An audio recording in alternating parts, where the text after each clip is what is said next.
Hello and welcome to Learn Photoshop in 1 hour. I am your host, Jason Buff. I am really excited that you guys have joined me here today, and I want to use your time as wisely as I possibly can. If you're taking this course, you probably have little to no knowledge of how to work in Photoshop, and the whole point of this is that so you can get up and running as quickly as possible and get back to your life, and hopefully the next time you see Photoshop you won't be intimidated by it. I remember when I first started Photoshop, a million years ago, I had no idea what I was doing. I felt so intimidated by it, and there were just like 10 million options, and I realized that now that I use Photoshop almost every day, I really only use a certain amount of tools. I don't use every single tool here. And there's a lot of stuff that's even obsolete. I mean, Photoshop has added a lot of really amazing things over the years, but it hasn't really taken anything out. So there's tons of stuff here that I never even use anymore. And I do all kinds of stuff from web design to design, poster designs,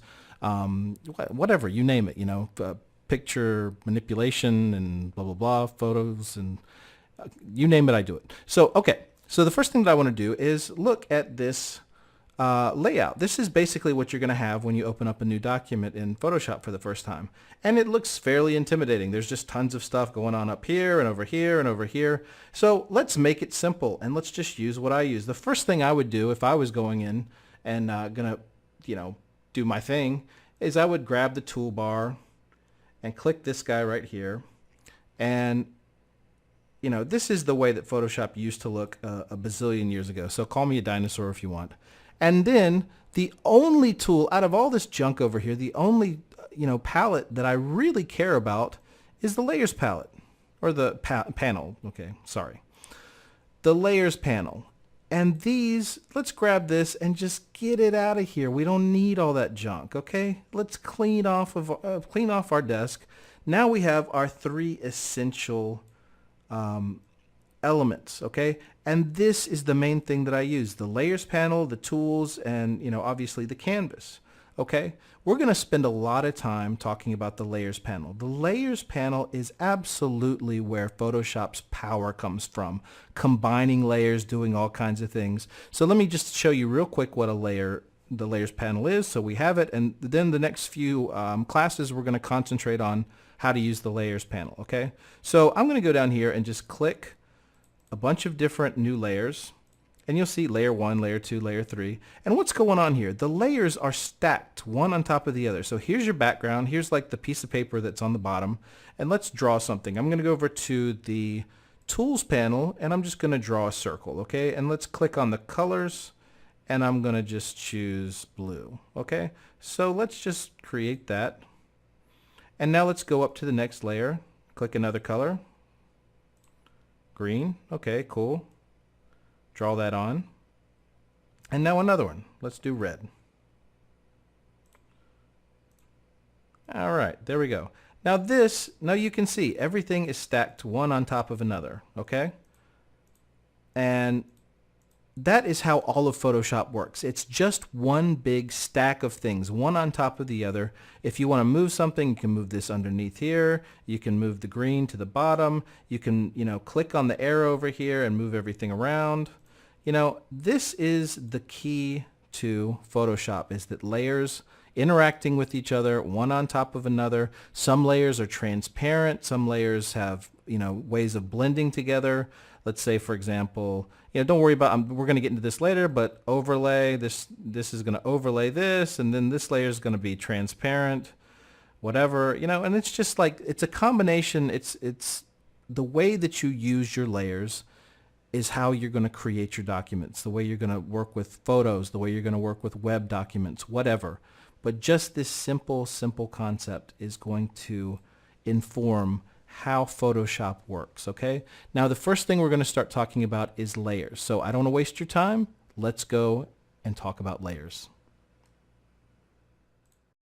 Another key component of layers is masking. Now, how do you mask, and what is masking, and what the heck am I talking about? Well, okay, we've got this orange, ugly square here sitting on top of a beautiful blue circle. Now, what if I want to take parts of this square and make it see-through, transparent? Well, I can go up here to the opacity and bring it down, but that'll just work for the whole thing. And I can do the blending modes. You know, I can do this guy over here. And that's one way, but what about just parts of this? What if I want to take parts of it and make it see-through? Well, I go down and I need to create a alpha channel.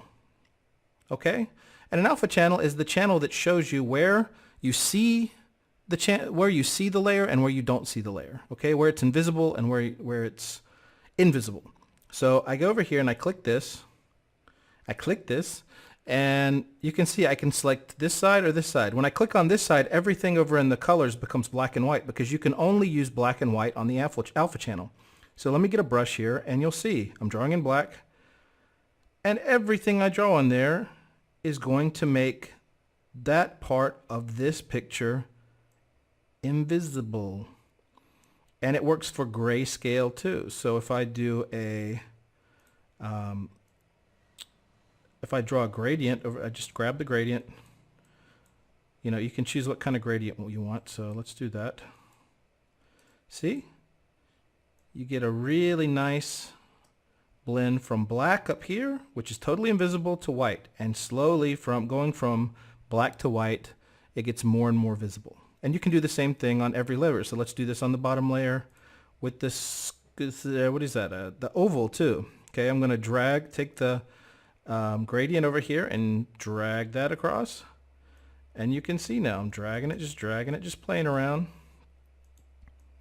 Or I can grab a brush, I can draw on that, I can draw a circle, you know. And if you want to take it back to being all white again, this is not the best way, but you can just drag you can just click this guy and make this all white again and just make everything white. See? White, white, white, and I'll go up here and do the same thing. Click on this alpha channel, make it all white. See, now you see it all again. And that, my friends, is what masking with alpha channels is all about. What is a clipping mask? Okay, unlike the mask we've talked about before, a clipping mask is combining two different layers together where the layer behind it is actually going to mask out the layer in front of it. But I know that's totally confusing, so let me just give you a quick example so you can know what I'm talking about. All right, I just created a new layer. I'm going to create I'll just do a circle, black circle. Okay, here is my black circle. Now I'm going to create I'll just do a red circle. Okay, now on top of that, I'm going to draw a red circle. Now, why didn't I draw a red circle? Because this is the fill. That's something they... Oh well. I was trying to look all cool. Okay. Let's change this to red. There we go. Red circle. Now, let's say for whatever reason, we only want for this red circle or red ellipse, sorry, it's not a circle, to only appear where this black circle is. Now, the way we would do it before is we would click Control, click on this ellipse, Control click, and then you could go up to this side, the layer here, and click on the alpha channel, and that would create a circle. And these are linked right now, so if you move this, it's going to move everything together. So let's unlink this, and now when you move it, it's inside. But this is really a cheat. This isn't the best way to do this, okay? So let's get rid of this alpha channel. Now, what's a better way to make this red ellipse only appear where this circle is? Well, if you put your hand between these two layers and click on Alt, you will get this little box. It's a square with a little arrow pointing down. That means that this will only be visible where the circle is. So the circle is basically going to be your, the shape of the circle is going to be your alpha channel. So let's click on that. Boop. And you'll see that this now has this little arrow and it's, you know, shifted over a little bit to the right. Now that is inside of the black circle. And you can do that again. Let's do another layer on top of that. I'm going to do a blue circle or blue ellipse. Bluish. There we are. Okay, now this is just sitting on top, but if we click on this guy again, we'll get the same square and the little arrow. Click on that, and now they're both inside of that. Okay? And you can move them, you know, you can change which one is on top of which one. You can, you know, change the opacity or the transparency. So why do you really need this? Well, you can use this in a lot of different ways, and I'm constantly finding out different ways to do this. Let me delete all this. And let me give you an example of what I do. For example, if I'm doing a web design, I will oftentimes have a slideshow. And so I'm just going to draw a red, well, let's do a black box. I'm going to do a black box that goes all the way across. And let's say this is our slideshow in the web design. Okay? And let's say I want a picture here. Now I can, you know, let's go ahead and open, and we'll do some random picture here. Here we go. Okay, let's drag her up into, when you drag it up to the tab up here, then you drag her down and she's now in this new picture. Okay, so let's hit Control T, make that smaller so she fits here.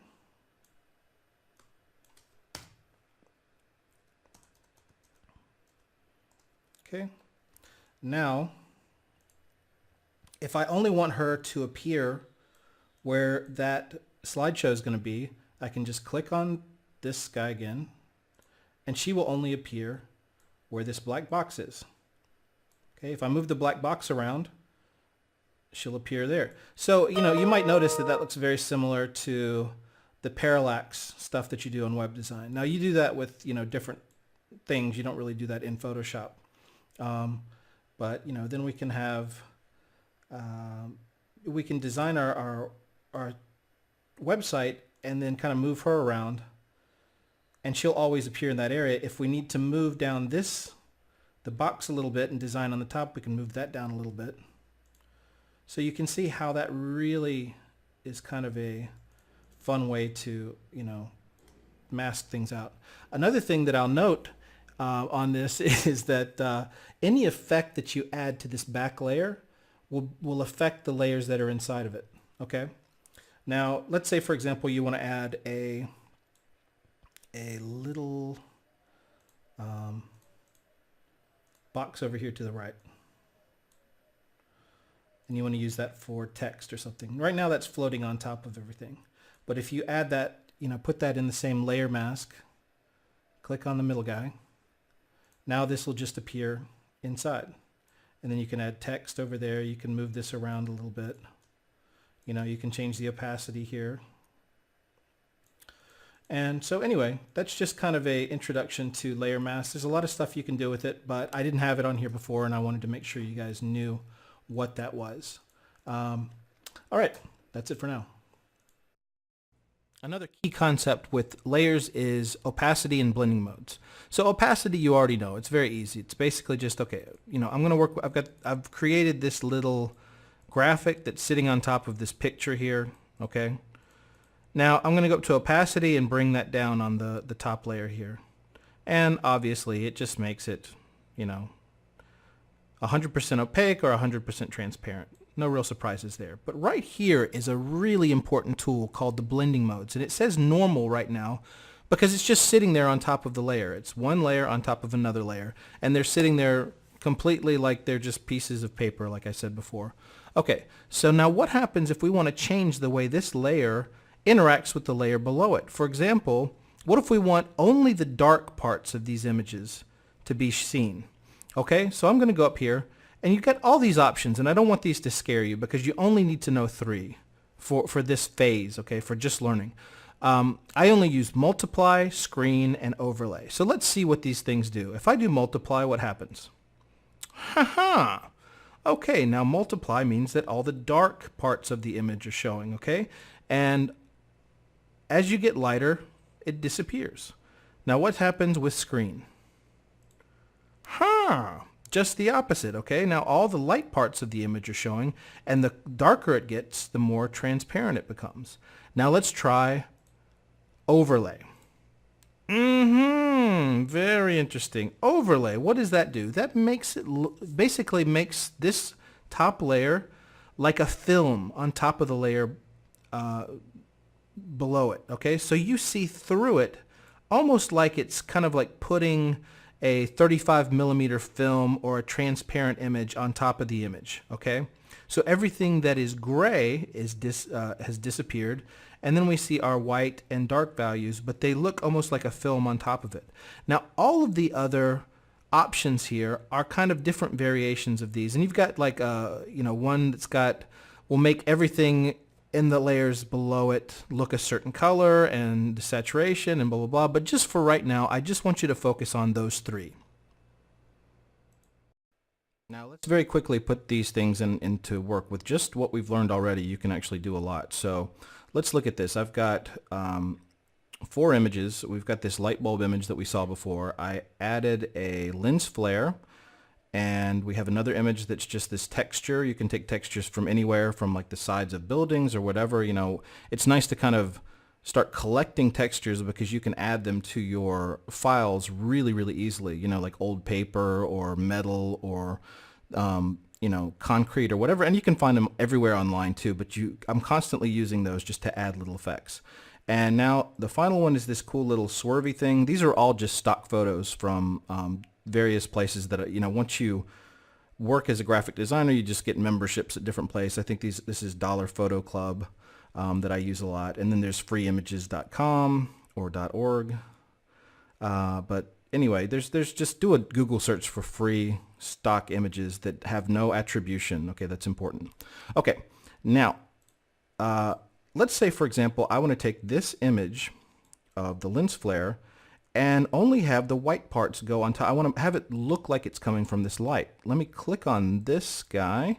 And how do we do that? If you can remember, think for 1 second, how would you make just the white parts of this image go through? All right, if you said the screen mode in the blending modes, you would be absolutely correct.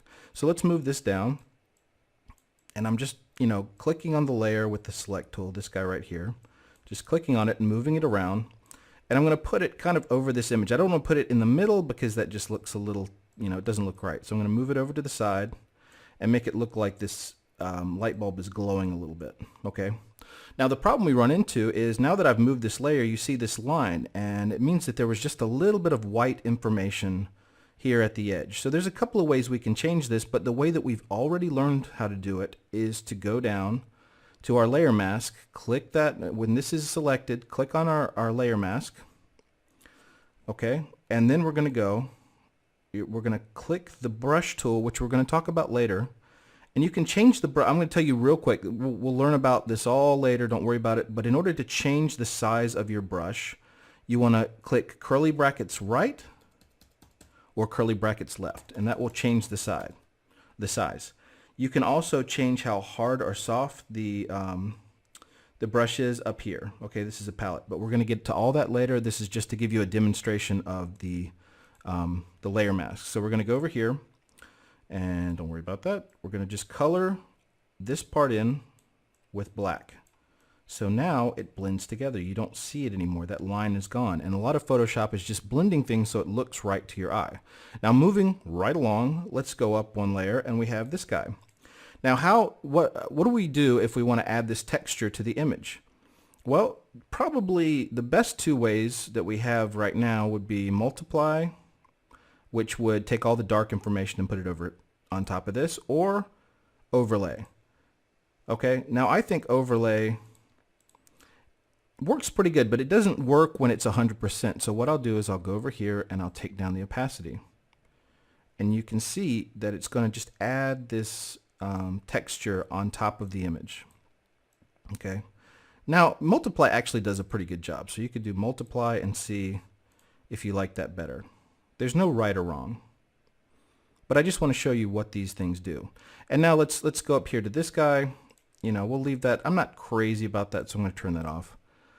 Now let's go up to this top guy, and we've got this cool little line. Now what if we want to add this line here to the image and just give it a little bit of oomph, I'll call it. Well, we want to get rid of the white part and just have this part, the wave part showing, okay? So again, we can just do multiply and see what we get. Okay, that's pretty cool. That actually, it doesn't work great. Okay, so it doesn't work great over here, but it kind of works over here, and then we have this line here. So the next step is what? Go down to the layers, layer mask, click on that, and then we're going to draw black in all the areas that we don't want it to appear. Okay, let's draw that out and draw that out. Okay. And this blue doesn't really match. So, you know, we'll go into changing colors and things like that, but I just wanted to give you an example of how you would start combining images together and making them look, you know, I do this. This is one of the most important things that I do with Photoshop, is just to start combining layers and making them all flow and kind of work together. And as you can see now, okay, all of these elements are coming together. You've got this lens flare. You've got this guy. If you want to add the, you know, the element on top, doesn't really look that great. But sometimes if you bring that down, the opacity down a little bit, it adds just a little bit of texture. This actually works a lot better on pictures. You know, if you're taking a picture of you know, somebody and you want it to make it look older, or if you're doing an ad and you want to take, for example, like when I do posters for movies, I'll overlay, you know, kind of a rough texture on the top, and it'll just add this realism to it, and it'll get everything in the image will have this texture to it. So we'll touch on that later. I'm probably going to do a skill lecture on, you know, creating posters or creating like the aged look. So we'll use this a lot more, but I just wanted to give you a quick rundown of things that you can do with the skills that we've already touched on. Now, a few years back, Photoshop added a new feature to the layers panel called the layer styles. And the layer styles, quite simply, is just a little feature right here on the bottom that allows you to put some cool little quick styles onto your layer. So they have bevel and emboss. And when I click down here, if I click one, it'll bring up this panel, and this panel has all the same options here to the side. So let's just go through these. Bevel and emboss, which, you know, and within all of these, you also have a bunch of other options. So there's bevel and emboss. Here's stroke. It adds a little line around it. You can make that on the inside or the center or whatever. You can change the color. Inner shadow, that just gives you a nice little inner shadow here. Inner glow, same kind of thing. A lot of these are very similar kinds of effects. Okay, that gives you just a little inner glow inside of your shape or whatever you have there. You can apply it to any layer. Satin I never use. Color overlay I use in case I've got a circle there and I make a copy of it and I just want to change the color. So I can go up here and just change the color to something else. And I can change the opacity so I can blend those two colors together. Okay. Gradient overlay just creates a gradient on top of the shape, and you can change the way that that interacts. As we just did blending layers, you can say, for example, you just want to multiply that on top so only the dark part of the gradient shows, or you can do screen, or you can do overlay. And that actually looks pretty cool. So I use that. You know, you've got an endless amount of tools here. I mean, it's ridiculous. So, you know, what I'm trying to do is just show you the main ones. And of course, drop shadow is probably one of the most used ones, probably overused. So drop shadow is just going to give you a nice little basic blurred version of the, you know, it's got a black blurred version to make it look like you've got a shadow. And you can also even change the color. I don't know why you would ever want to, but you can change the color too. And you can change the, you know, again, the blending mode on this too. You can do that. Blending modes come up a lot. But anyway, so that's a very quick introduction to what layer styles are. Okay, so here we go again. This is my second time recording this, but for some reason the audio didn't work on the last file. So I had a special request from Jean, one of my students, to explain in better detail how to work with images on layers, or how to create image layers. So basically what I'm going to do, right now you can see that I have Photoshop open. I haven't done anything with it yet. There's no file open or anything. So the first thing that I'm going to do is go up to File, Open, and as you can see over here, you can just do Control O. So let's just do Control O. And here's in my pictures library, I have a bunch of stock images. So I'm just going to pick this guy right here, okay? I'm going to click on that and click Open. It'll take a second, and then, okay, here we go. Now what do we see here?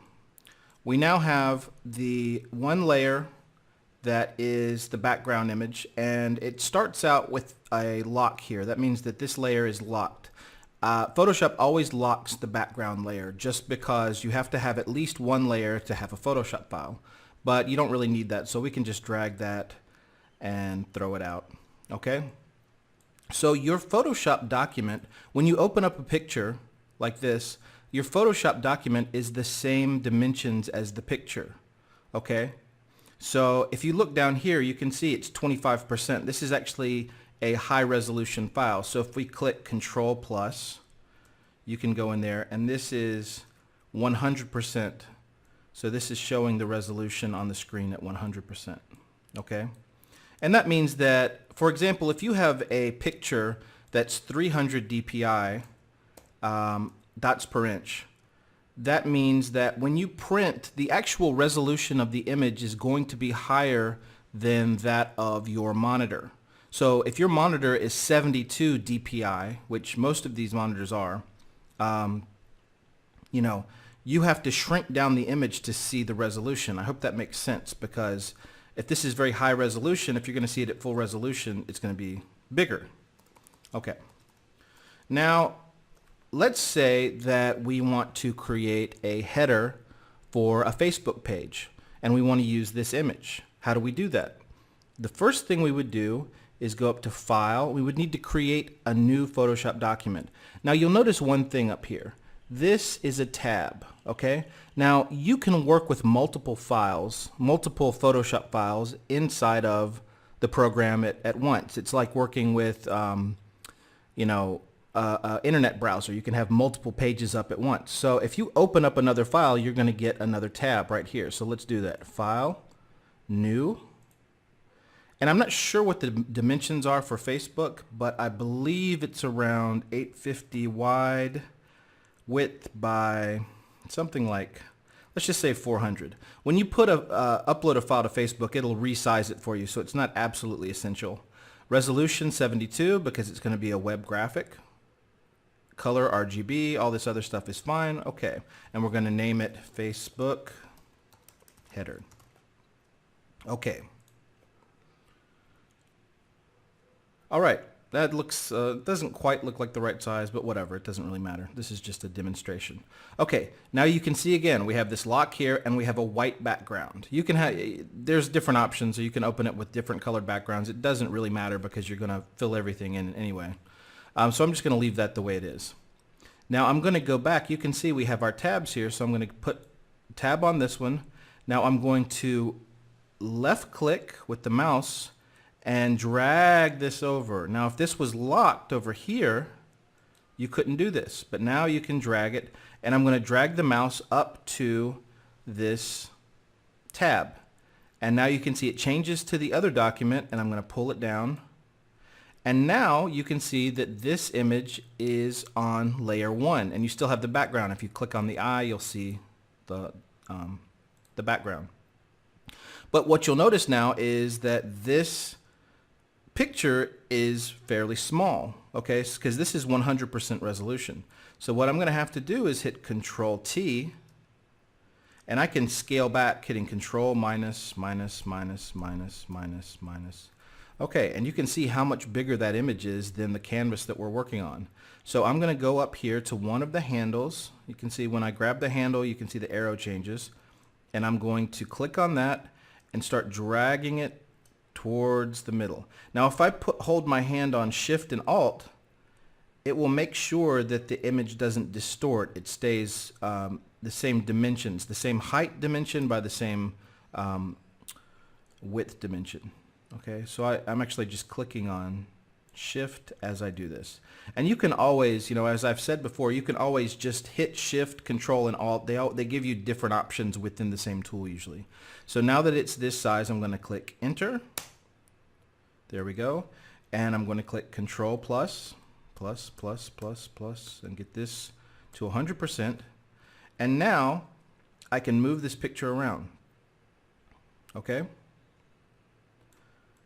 There we go. I think that looks decent. You always want to make sure that you don't have distractions. Like I would call this tree kind of a distraction, and this is kind of a distraction. So let's Control T, make it a little.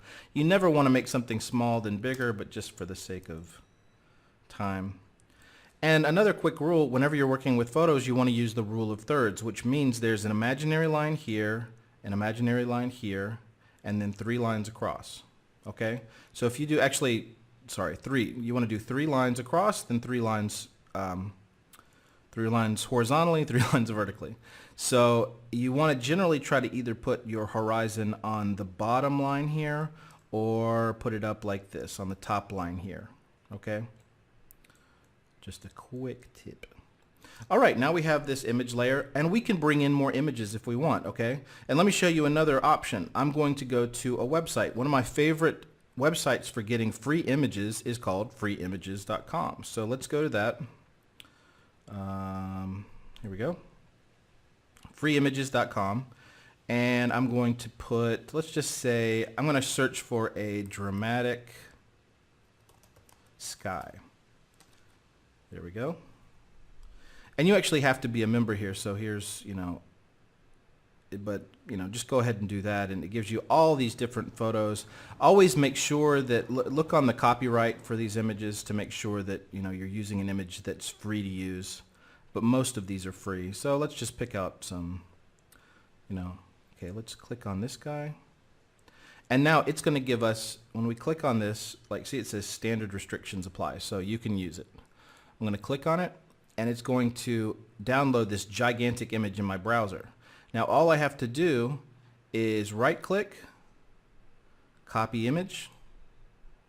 Now I can close this, go back, click on my document. You don't even need to create a new layer, and just click Control V, and it's going to drop that new image into your picture. Okay, so now we have these 2 pictures on top of each other. We're going to do the same thing with the picture on the top. Control T. Let's go back. Resize that, make it small. There we go. All right. And now we have these 2 images sitting on top of each other. You can move this one, you can move this one.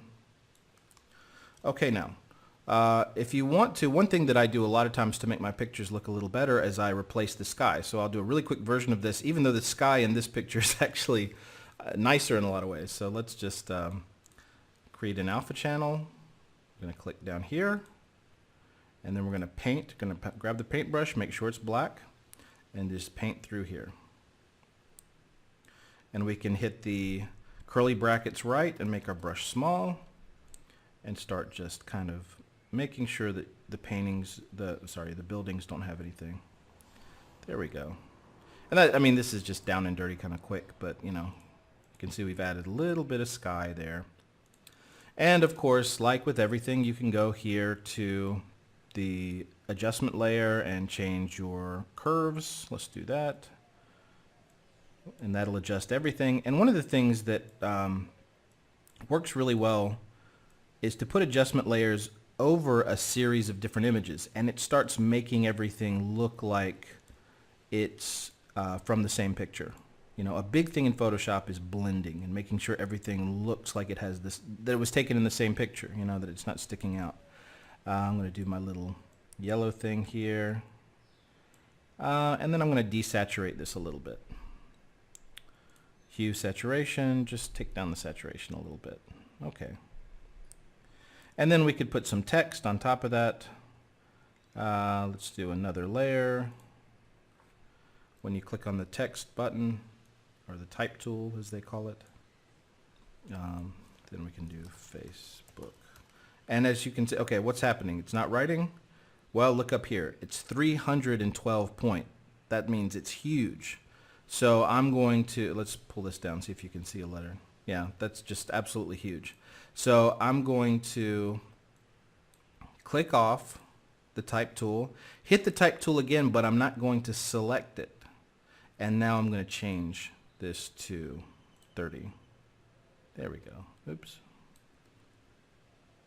Does that make sense? Let me do that again real quick, even though we're not talking about the type tool. But whenever you want to edit all the text that's on a layer, I'm going to select off that. Okay, let's select on this layer. If you select this, then whenever you select individual parts of the text, let's say you want to change the F to a larger font, and 46. Okay, now the F is big.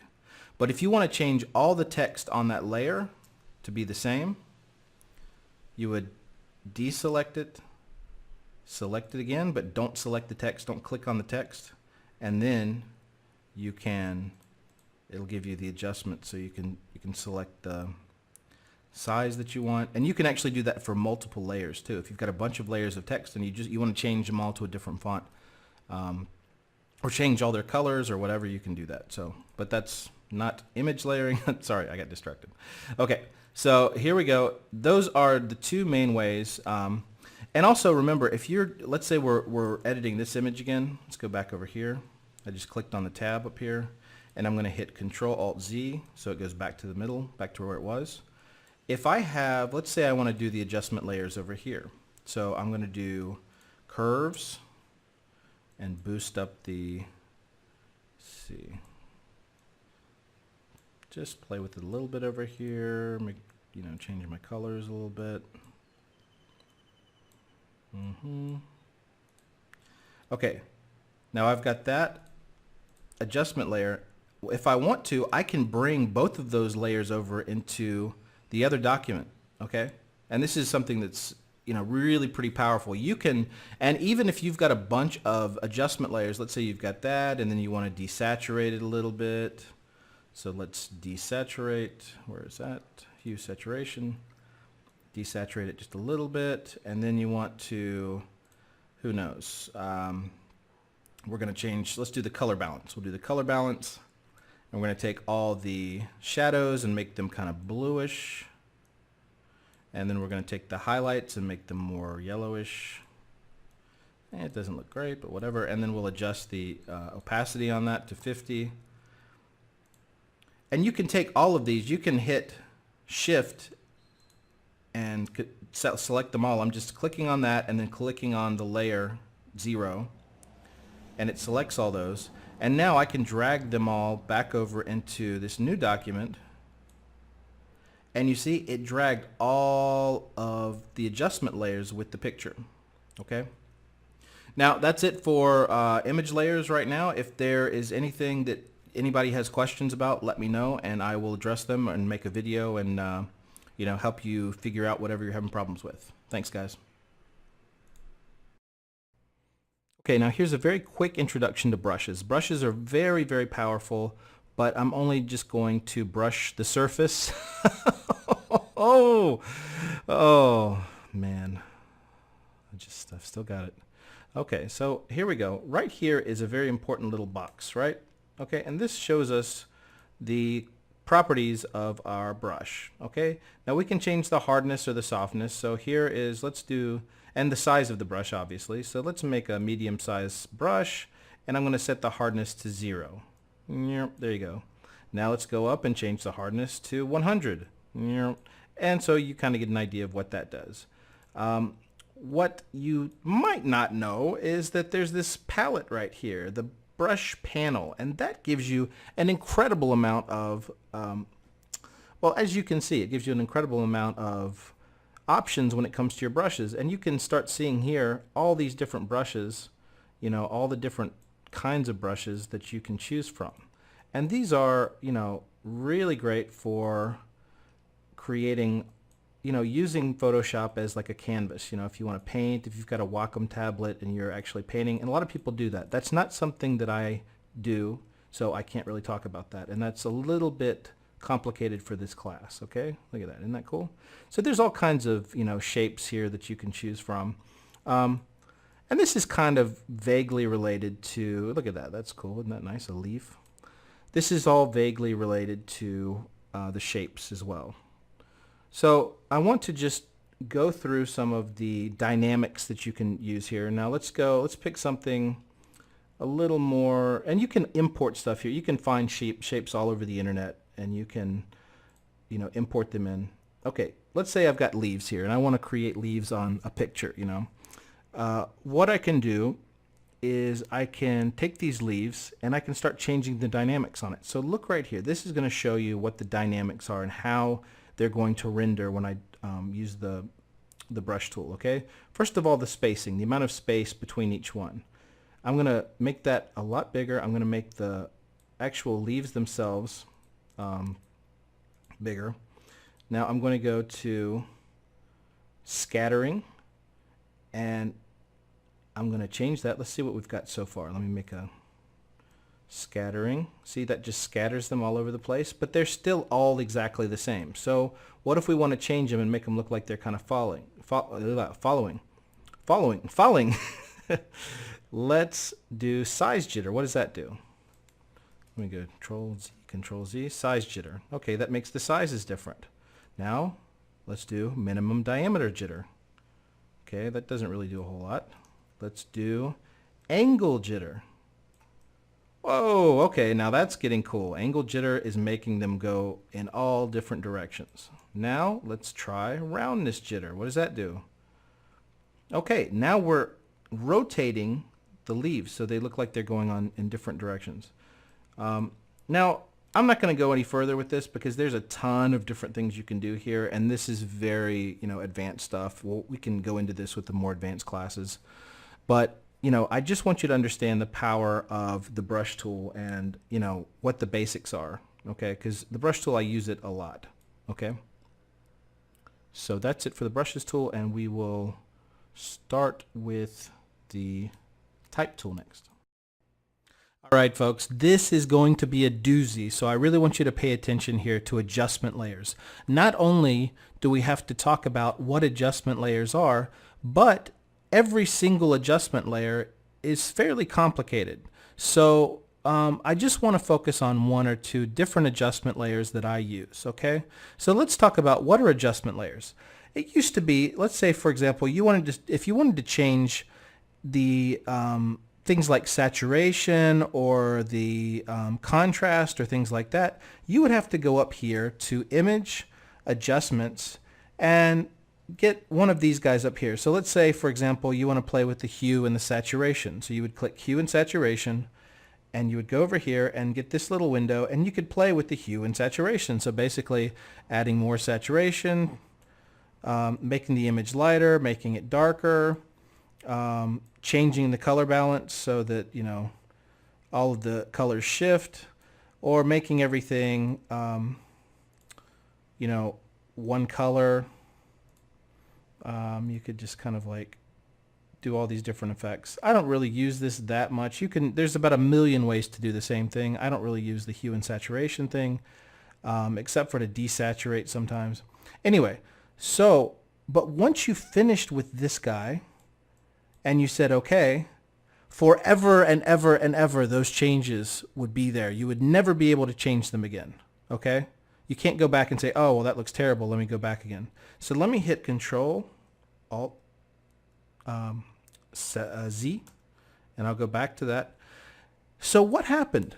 Many years later, they developed this thing called adjustment layers, and adjustment layers sit right here. I don't know why they're so small. All these things are so powerful, and they're just like tiny. If you just started Photoshop, you would never be able to find these. So let's go down to the adjustment layers and see what happens. I'm going to click on this, and we're going to go up, and you're going to find hue and saturation right here. It's the same thing, except now when I click on it, a layer pops up. Now what is this layer? Now all of that information is going to sit on this layer and it's going to affect all the things below it. So let me do the same thing I was doing below. Okay, the saturation goes up, goes down, the lightness. Did you notice something about that when I do that? Not only is it affecting the girl, but it's affecting this. Why? Because it's sitting on top of it. So everything that this is sitting on top of is going to be changed. So it's going to also change the text. Look at that. The text is like a green now. And this is insanely powerful. Now, what's something else you notice over here? It's got a layer mask. Isn't that awesome? So what I'm going to do is I'm going to click. This is something I'll show later when I'm doing selections, but I'm going to click Control on this picture. And now I'm going to be able to, I'm going to hit, I'm going to fill that with black, and then I'm going to, oops, I'm going to sorry about that. I'm not used to explaining this. I'm going to create a alpha channel in here so it just affects the girl. So now when I click on this again, look at that. It's not affecting this at all. Okay? And you can even take this and make the opacity go down. And you can even do crazy stuff like multiplying this effect on top of, I mean, it's insane. I don't ever use this stuff, but I mean, it just, there's just an unlimited number of ways that you can kind of manipulate an image, you know. And people, that's why you watch tutorials, just to find out why, you know, you're never going to know everything in Photoshop because somebody's going to come up with a cool way to do everything. Now, I want to, you know, for the sake of time, I'm going to drag this down to the trash can. And I want to, I'm going to hit Control D, so that'll deselect everything. I'm sorry if this is kind of fast, but it's one of the more complicated things. It's something that requires a little bit of practice and just doing it on your own. So go down to adjustment layers again. I want to show you the most important adjustment layer that you need to know, okay? More important than almost anything, and that is curves. Curves is the big daddy. It's the big daddy cane of adjustment layers, okay? Now, why is curves so important? Because you can do so much with it. Curves adjusts the color information on your image, okay? So let's say, for example, I want to make this more contrasty. Well, you could be a cheater and you could go to the contrast thing over here, the contrast option, and just boost it. But that's not going to give you a lot of flexibility. So what's going on over here? This is a representation of dark to light, okay? If you go straight here, it's black to white. So if I move this up, that means our blacks are going to get lighter. And if I put it here, our blacks are going to get darker, okay? I know that's kind of complicated, but just bear with me. Now, it's the same thing on here. Our lights, if you go down here, our lights are going to get darker, and your lights are going to get, you know, blown out if you do that.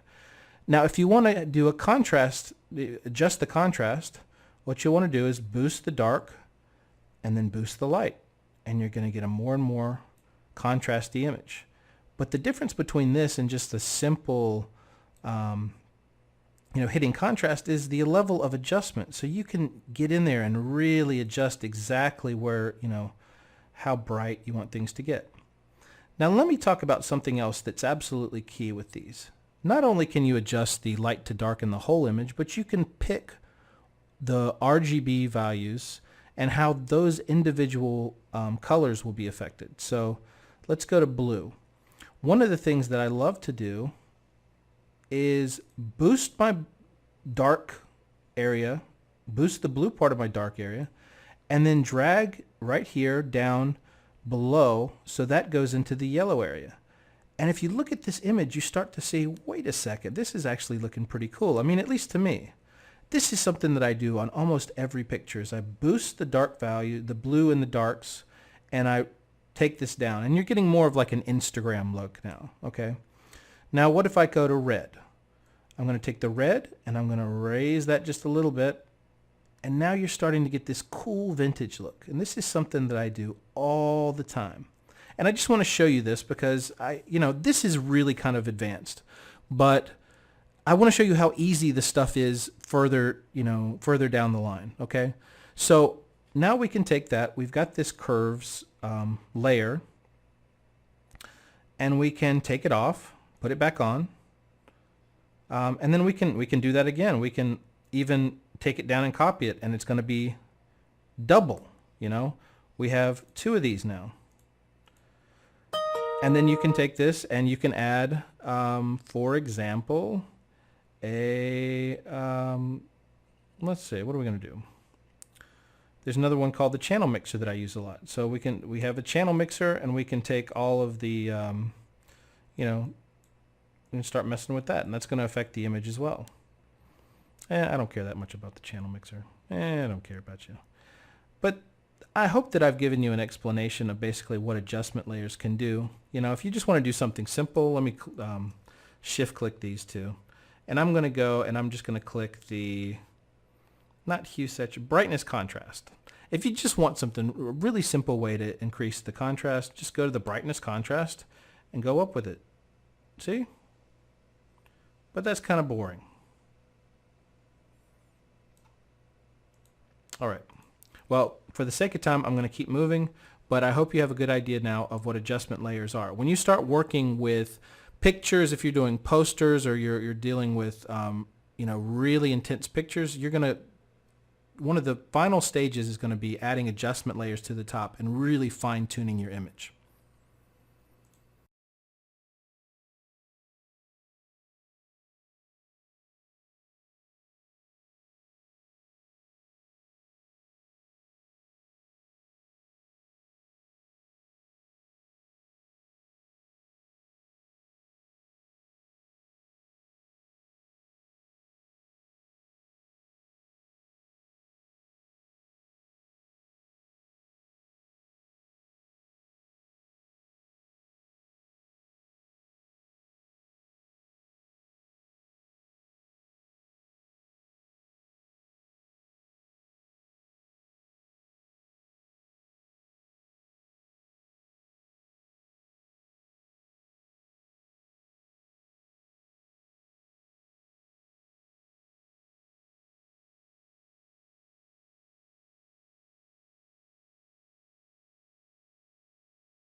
I was all set to go. I even put the title, Adjustment Layers, at the top, and then I realized, you know what? I need to talk for a second about folders over here. You might have noticed that as we go, I'm adding more and more folders, and folders is a really amazing thing that Photoshop added, I think around CS4 or 5 or something like that. It used to be that you would just have hundreds and hundreds and hundreds of layers here, depending on the file that you were working on, and it just got out of control. And luckily, Photoshop finally said, hey, enough with this madness. We're going to give you guys some folders, okay? So what's the real magic, the power of folders? Let's look at this. Okay, I just made this folder here, and it's got the two elements. We have their background here that's not in the folder, and then we have the elements here that are in the folder, okay? And it's just the text here, the girl, that will be explained later. And then I put this orange thing on the background, okay? Just the orange solid, what am I doing? Okay, there we go. Now, what I want to show you real quick is, okay, how do you create a folder? Down here is a folder icon, and obviously you can just do the boring thing of creating a folder and then dragging something into it, and you can put folders inside of folders inside of folders. But let's do it the fun way. I'm going to select all of the elements that are inside this folder by hitting Shift, and I'm going to click them all, and I'm going to drag them out. And now I'm going to take this folder and just delete it. Yeah. All right. So now I'm going to take all of the elements that were in that folder and hit Shift, select them all, and then hit Control G. Boom. Okay. Now they're all in the same folder. And you can do that. That's a wonderful way to go through. If you've got a bunch of layers and you want to put certain layers together, just go through and start, you can hit Control click or Shift click, and it'll do two slightly different things. I won't go into that right now, but you will be able to organize your documents really quickly. So I'm going to call this Adjustment Layers. And one of the great things about these folders is now they act just like layers. Right now this says pass through, which means that if I apply, for example, a blending mode of multiply onto the girl, and then let me turn this on, you can see that now she's blending in multiply mode onto the back, or you can say overlay, or you can say screen, and you can do that, and the actual folder isn't going to affect it. But one of the awesome things about folders is you can also treat all of this as one layer. So you can give it a blending mode unto itself. I have to turn something on below it so it will blend on top, so it'll interact with something. So let's try this. Let's do multiply on the whole layer. Oh, look at that. So now it's multiplying on top of this blending modes layer, or folder. Now let's try screen. Oh, and overlay. Oh, I mean, this is totally ugly, of course, but it just gives you an idea of what you can do. And also, another great thing is you can add an alpha channel. So if I want to put an alpha channel on this entire folder, let's see, I'm going to draw on this in white. Okay, and you can see over here, here's our alpha channel. It's affecting the entire folder. This is extremely powerful, especially when you start getting really, really deep into documents and you just want to be able to put a bunch of things together and work with it without, combining it, okay?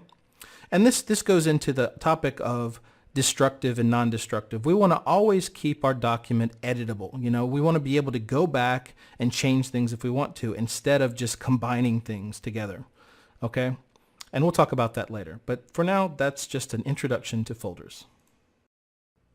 Now, if I had to say what all of the new features that have come out in Photoshop have in common, I would have to say it's the ability to work in Photoshop in a non-destructive way. That means that as you're editing, you're not making permanent changes. It used to be that when you worked in Photoshop and you made a change, like you blurred something or whatever, you applied an effect or you applied a color or something, that would be there permanently. And now you're able to go back and edit that at any point in time, and it really gives you a lot of flexibility. So what I want to do is jump in and start talking about some of the different aspects of non-destructive editing. Okay, so now we're going to talk about smart objects. What is a smart object? Well, okay, let's say I want to bring an image in. I've got this professional image that I've just bought. Now I'm going to import it into my Photoshop document. So here it is. What? That's huge. Oh my gosh. Oops, let's see. That is a gigantic image. That is a huge woman. Okay, so what am I going to do? I'm going to grab this image. I'm going to make a copy just to, keep this here. I'm going to click on this image. I'm going to hit Control T for transform. And I'm going to go way back and see how gigantic this image is. Oh my goodness. Now it's awesome to have great big graphics like this because it means you're going to have incredibly high resolution to work with. And you can just keep going down and down and down. Okay, so let's make this small. Transform, there you go. Now, okay, here we go. Here is our girl. Great.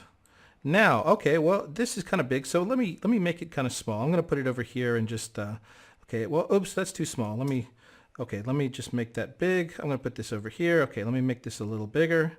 Okay, now, what? Uh-oh. What happened? She looks terrible. Okay, what can we do? What has happened here? Well, when I made this image small, it lost all that information because it just said, oh, well, I don't want to make this bigger than you need it, so I'm going to make it small. When it went to this size, of course, it looks pretty good for that size. It doesn't look bad, but it lost all that pixel information. So when I made it big again, okay, well, so long, too bad. Now, what can we do here? This goes to the entire reason why Photoshop has become non-destructive, okay, getting back to that topic. So what do we do? Let's just get rid of that because it's terrible. And let's go back to our original image. What can we do to make sure that this image is going to stay at this high resolution? Well, we're going to save it as a smart object. And what is a smart object?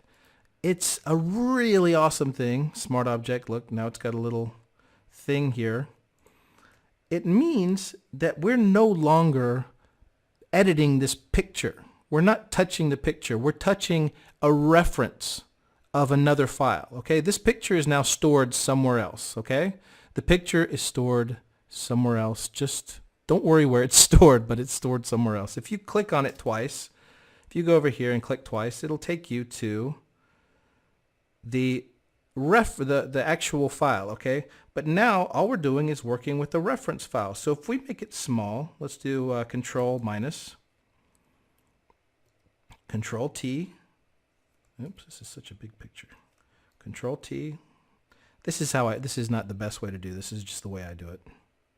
So it's the best. Okay, now let's make this small again. I'm going to hit Control plus. Control plus, plus, plus. Got all these little helpers on there. Okay, let's do that again. Oops! I made it too small. Well, I guess when I make it big, it's going to have all that, it's going to lose all that information, right? Well, of course, I think you know not. See, now we can make it all big again, and we've still got all that information. Why? Because we're no longer working with the actual file itself. We're just working with a reference file, and we can make it as big or as small as we want to relative to what that original file was. Okay, you obviously can't make it bigger than the original file, but we don't need to. So you always, when you're working with images, the first thing that I do is I stop, working with that image by itself, because you can, if you make it too small, you're stuck. You're not going to be able to make it big again. And now we're good.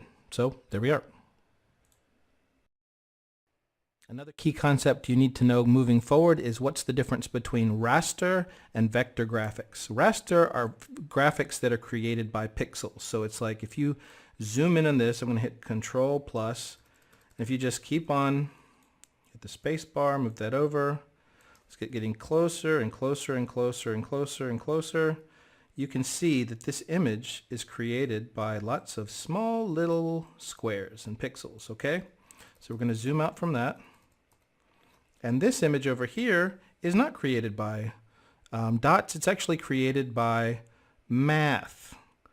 it's created by points. So all these points on here, vector points, create shapes. Now if you move this dot, it's going to change the shape, and these little handles allow you to move and make this shape into different forms. So things like logos are always going to be vectors. Okay, if you have a designer that makes a vector, a logo in raster like this, then you are into problems. So anyway, that's a quick overview of raster versus vector graphics.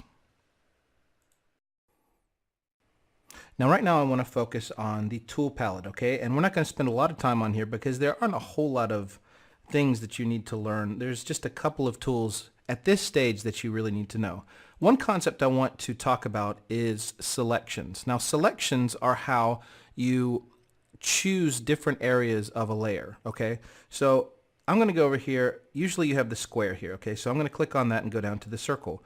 When I click the circle, you're going to see that there's these dancing ants kind of going around. That means that area is selected. So I'm going to make a new layer. And just to show you how this works, I'm going to click on the square and drag a square over the selected area. And as you can see, we get a circle. Why is that? Because we're only working with this area, okay? And if you fill in the color, it's only going to fill in that color, okay? Now, we can unselect that by hitting Control D. And now I can fill it with another color. I can, select another area and do the same thing. I mean, this is just kind of stupid, but it kind of shows you what it means, okay? Do the same thing, and we'll just kind of get out of there. Now, the main select tools, Control D. The main tools over here that are used for selecting are these guys. I don't really use these that much. You can also use these guys over here to make selections. This is just you draw this and you can make a selection with that. There's also the polygon select tool. You can use that like this if you want to do something with straight lines. A lot of these are kind of throwbacks from older versions of Photoshop. This is a magnetic one, so if you're tracing around something, it'll kind of stick to that. And I don't really use that one at all, ever, never. Anyway. Now there's one really cool one over here, and it's called the Magic Wand. And the Magic Wand you've probably seen in other programs.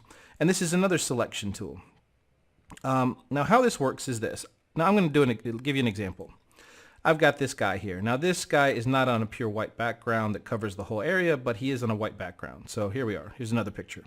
Now how do I make this guy look like he's on this background? Well, we have to get rid of the white, right? Okay, so the quickest way to do that is to click on the magic wand. There's other ways to do this. You can also make a shape around the guy. But let's just do this for now, okay? I'm going to click on the white, and this area is now selected. It's selected all this white. Now, if you zoom in, Control plus, you can see that it doesn't do a great job selecting it. It's going to miss a few places. See right here? That's not all that well done, but whatever, we can work with it. Now the key here is that, again, we're going to do something that's non-destructive. We're not just going to cut out the white. On this layer, we're going to create an alpha channel, okay? So this is selecting the white. What we want to do is select the dude here. So I'm going to inverse that. You can go up to select, and right here is where you have all the menu items related to selections. Select, inverse, and now it's going to be selecting the guy, and it's actually going to be selecting all this part too, because that was part of the selection. Anyway, here we go. Now I've got this selection. When I click on the alpha channel, it's going to make everything that's selected white, and everything that's black, everything that's not selected is going to be black. Okay, so let's see what happens. Boom. Okay, now you can see this is not perfect, but it's pretty darn good. And it gives you an idea of how selections work. Now, if you want to take this a step further, there are other options that have kind of come into Photoshop in the last couple of years. There's a option called Refine Mask. So let's make sure we're clicking that. Select Refine Mask. And what we can do is, I'm going to click here, shows you what the view is going to be of your guy. So let's just put him on our background like that. And I'm going to just draw around him like this. and see what we get. Okay, here we go, a little more. And what this is doing is just picking these areas and really super concentrating on them and making sure that those areas are, you know, separated. This doesn't always work. Like here, this didn't work right here. So let's just, this has got a lot of great little features. You can feather. Feathering means that you make a kind of blurry line where the line was. You can feather that a little bit. You can make the contrast higher, so you can kind of set the line where you want it. You can kind of move where the line of the alpha channel is.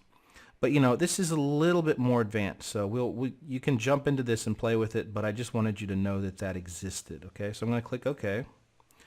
And now this is looking better. Now what we can do is I'm going to click Control plus plus plus plus. Now I'm going to hit the space bar to get the hand, move down here. And okay, what's going on here? This looks terrible. So here on our alpha channel, we've selected that. We've already learned how we can fill that in. I'm just going to take a brush and fill that in with white. And this is not perfect. This is just giving you a general idea of how these things work. Maybe I should make, I'll talk about brushes in a second, but I'm going to go here and I'm going to make this brush a little harder so it's not so blurry on the edges. Okay, that's pretty darn good. I think that'll work, you know. And now I'm going to tell you something that's an advanced feature here. We're going to go, what can we do to blend these two layers together? What would make these look like this guy wasn't in a studio and that he was actually in this area? Well, what we can do on top of both of these is we can start adding adjustment layers. So here's our friends, the adjustment layers. I'm going to click on that and oh, our friend curves. Let's click curves and let's kind of make these colors look like they're in the same place. I'm going to go to blue and do the thing I told you before, the thing that I always do. I'm going to raise the blue in the darks, in the blacks, and then I'm going to drag down in the middle to the yellows. And all of a sudden, this starts looking like it's actually in the same place. I mean, not perfect. We would need to work on this for a little bit. But you see, you're now doing fairly advanced stuff and making this image look like it actually belongs like that. So let's raise the red up. The more you can kind of blend these together and, you know, put the same colors on them, the more they're going to look like they're from the same space. So I would say that actually looks pretty decent. And we've only spent, what, 7 minutes on this. Okay, so moving on. Moving right along on our tools panel is the shapes tool. Okay, now the shape tool is absolutely essential for you to understand and know how it works because we use it for a ton of different things. Okay, so, sorry, did I just blow your ears out? Sorry about that. Okay, so here we go. If you click on this guy, you're going to see a bunch of different options. Okay, rectangle tool, rounded rectangle tool, ellipse tool, polygon tool, line tool, and the shapes custom shape tool. Okay, I'm going to click on the custom shape tool so you understand what that is. Every time you touch something on the tools panel, you're going to get a bunch of options on this bar right here, and there's more things than we could ever talk about, but one of the key things with the custom shapes is this guy right here. Photoshop gives you a ton of really cool shapes that you can use, and you know, you can also go online and find custom shapes. There are millions of different shapes out there you can use. You know, say for example, you just want to use a talking bubble, blarch. There you go, right there. If you want to find whatever you want, a checkbox, boom, there it is. If you want a, I don't even know, a magnifying glass. I use that all the time for search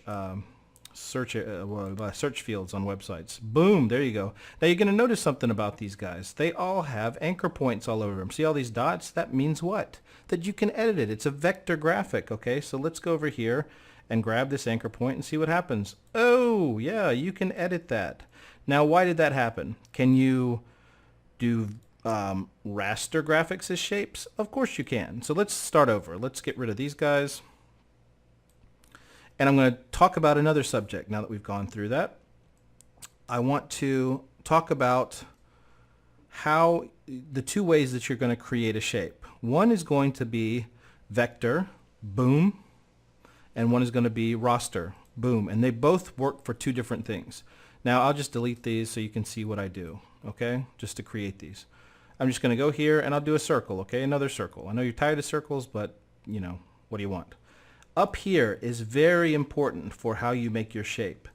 You can either make a shape that's a shape, or you might as well call shape vector, okay? Shape means that you're going to create a vector, and here is the color information. Basically, this is taken from Adobe Illustrator.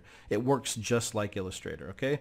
So I'm going to create a shape. I'm going to draw that in, and now we've got a circle with this little box in the corner, and that means it's a vector. It means that it's created by geometry, as we learned before. So you can take that, and you can edit that. You can start making it into, don't show again, I don't want to see that, okay.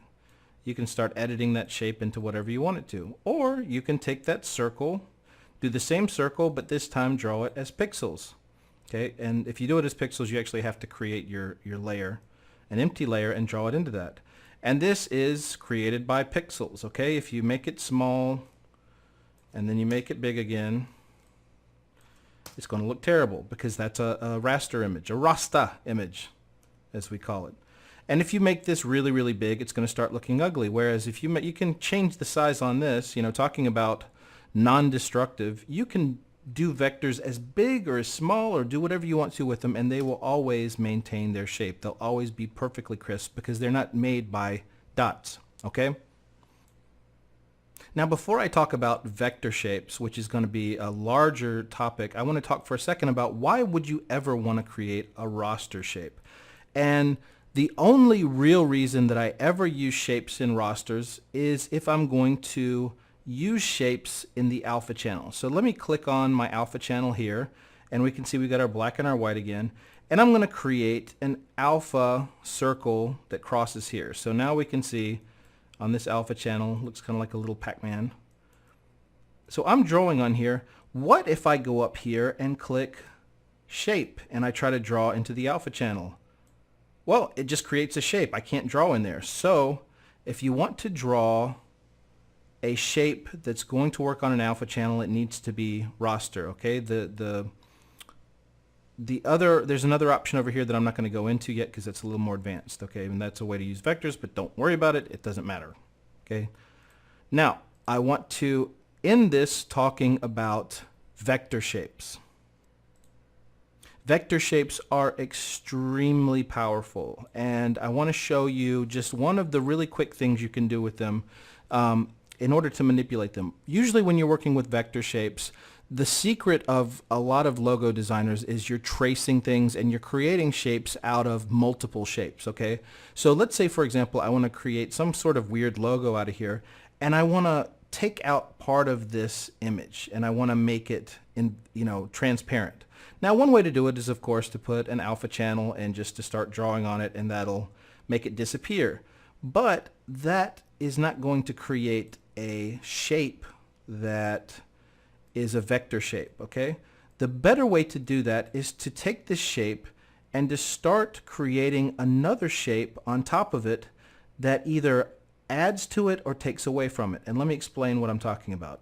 Let's say I want to have a circle inside of this that's transparent as part of a logo. I don't know why, but just for whatever reason. Now, when I put, you see the little cross that I've got in the middle. If I click Alt, a little negative subtraction arrow thing is going to appear. Now, whatever I draw with the circle is going to subtract. Look at my layer here.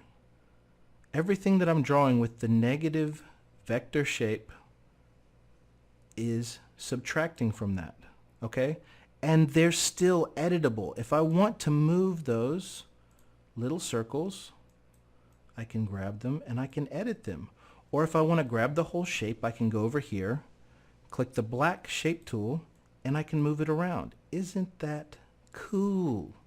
Now, this has a billion different uses, and we'll get more into that maybe with one of the advanced classes, but this is absolutely key.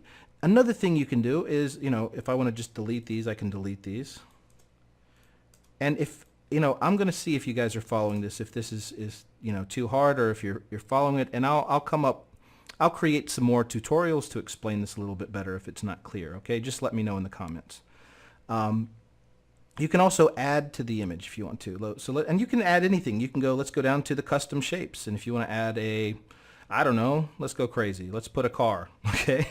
If you want to add a car. So now I'm going to click Shift and I'm going to add a car. And now those two items come together here, but they're still editable, okay? So if I want to, I can just go in, grab that car and move it around.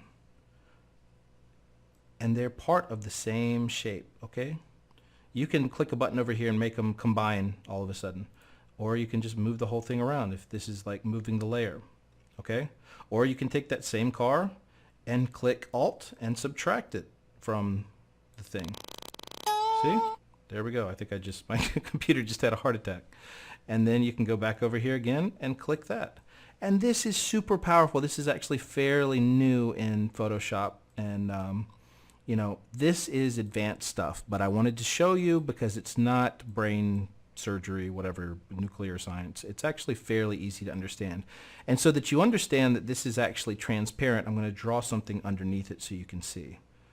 Let's just put a yellow layer underneath so you can see. This is transparent, okay? Let's move this around. This is all transparent. It's not just drawing white on top of it. All right, I'm going to stop there because I've said too much already. Okay, now here's a very quick introduction to brushes. Brushes are very, very powerful, but I'm only just going to brush the surface. Oh, man. I've still got it. Okay, so here we go. Right here is a very important little box, right?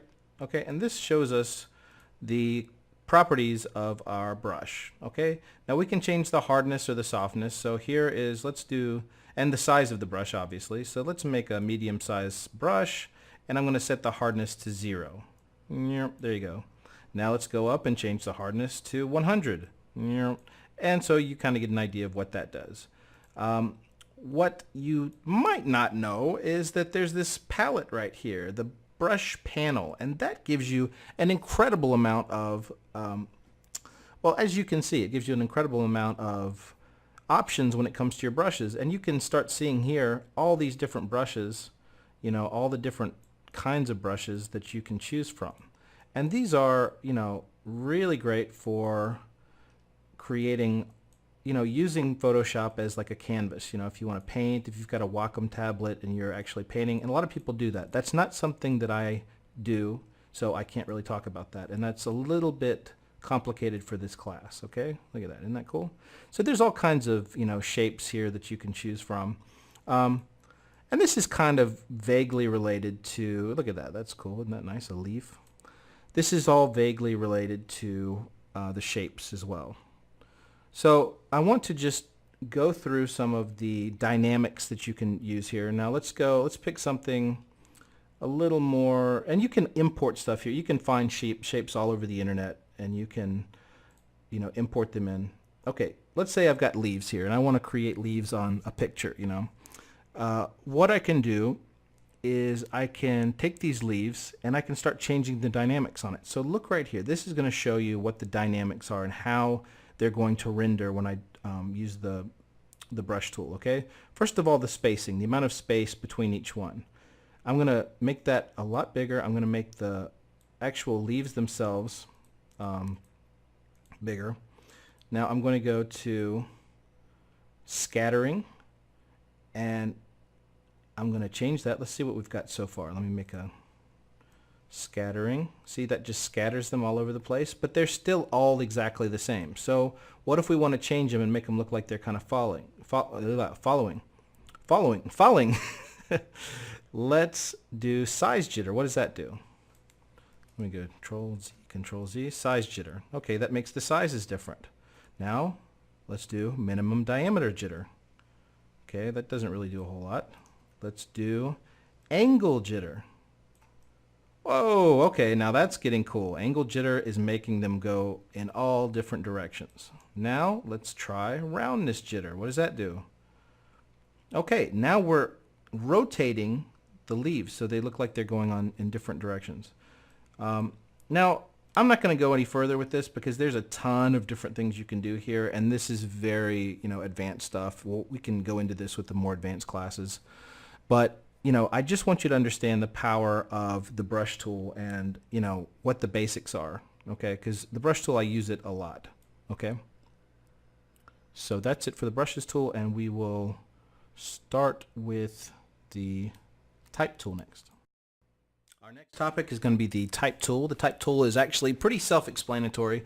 When you click on it, you will have some options up here, but what I like to do is have the palette. Okay, the palette right here shows you tons of different options for the type tool. Now, there's a couple of things that I want to talk about, and what I use primarily in Photoshop are types that I have downloaded from different foundries. There's a lot of great lists online of free fonts, and I try to use fonts that aren't necessarily the most obvious ones like Arial and Helvetica and Times New Roman. And the best advice I can give you is never ever use Comic Sans for anything, or don't use Papyrus or any of these cheesy fonts. Go out and learn just a little bit about fonts, and you just copy other people who say this is a nice font. You say, okay, well, you like it, then okay, that's horrible advice. Sorry. Okay, so what I'm going to do is there's two ways to, at this very basic level, there's two ways that you can put start writing. One is just to click, and now you've got this little cursor, and you can start writing. Yabba dabba do. Okay. The other way, I'm going to click and get off that, is to create a box, and this is actually the way I like to do things. So I'm going to say, I love to create text boxes.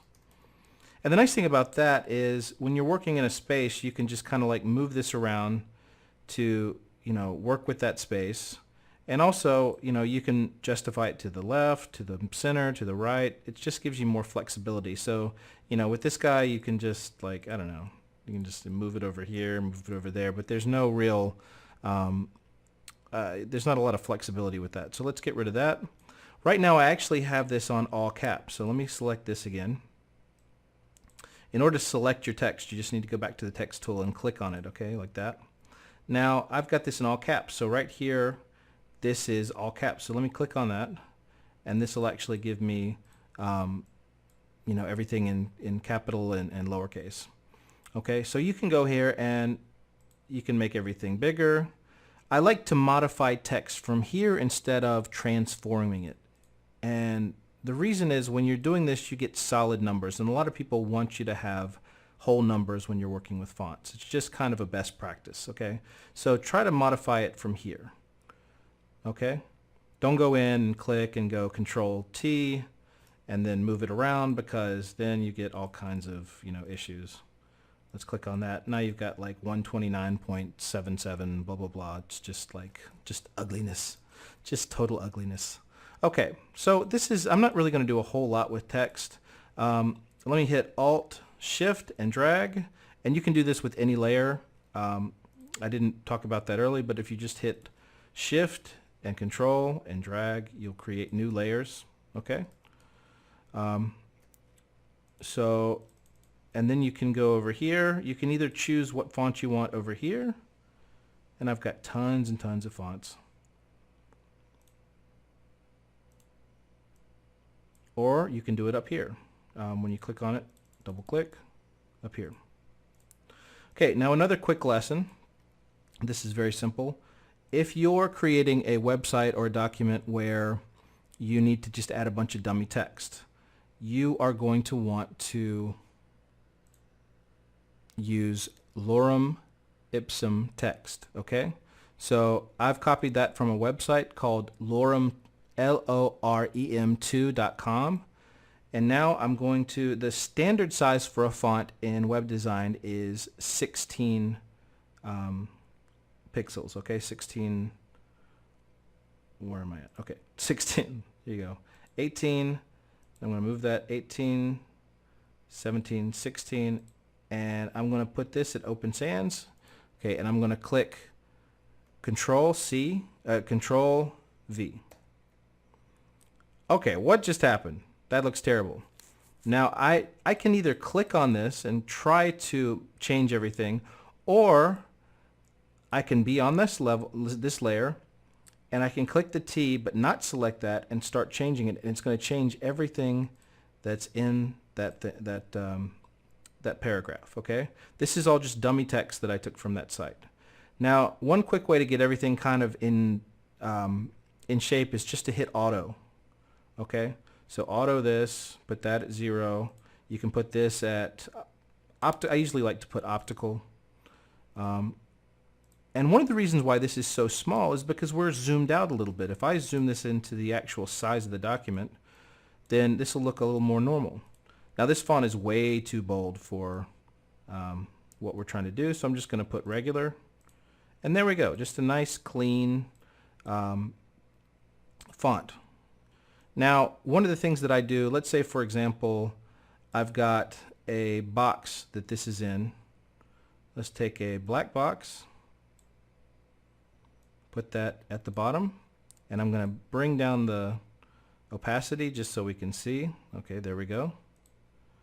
Now if I want to make this text look nice inside of, say, a box, say you're doing web design, I'll put the actual box, the bounding box of the text all the way to the sides. I'll select it all, and then I'll go to paragraph, and right here you can see that you're going to justify, you're going to push in the text a little bit from both sides. So let's try 10. Okay, that's a little too little. Okay, and now that pushes everything that way, and this is going to push everything from that side. 20. Okay, I can even do, I'd love to do, you know, even more. I love a lot of justification. Is that what it is? I'd like to justify. And so that looks really nice, and it all matches the box because you've got the spaces there. Okay, now there's a lot more things to learn with the type tool, but this is pretty much what I use every single day. And I think that that's really all you need to know at this stage.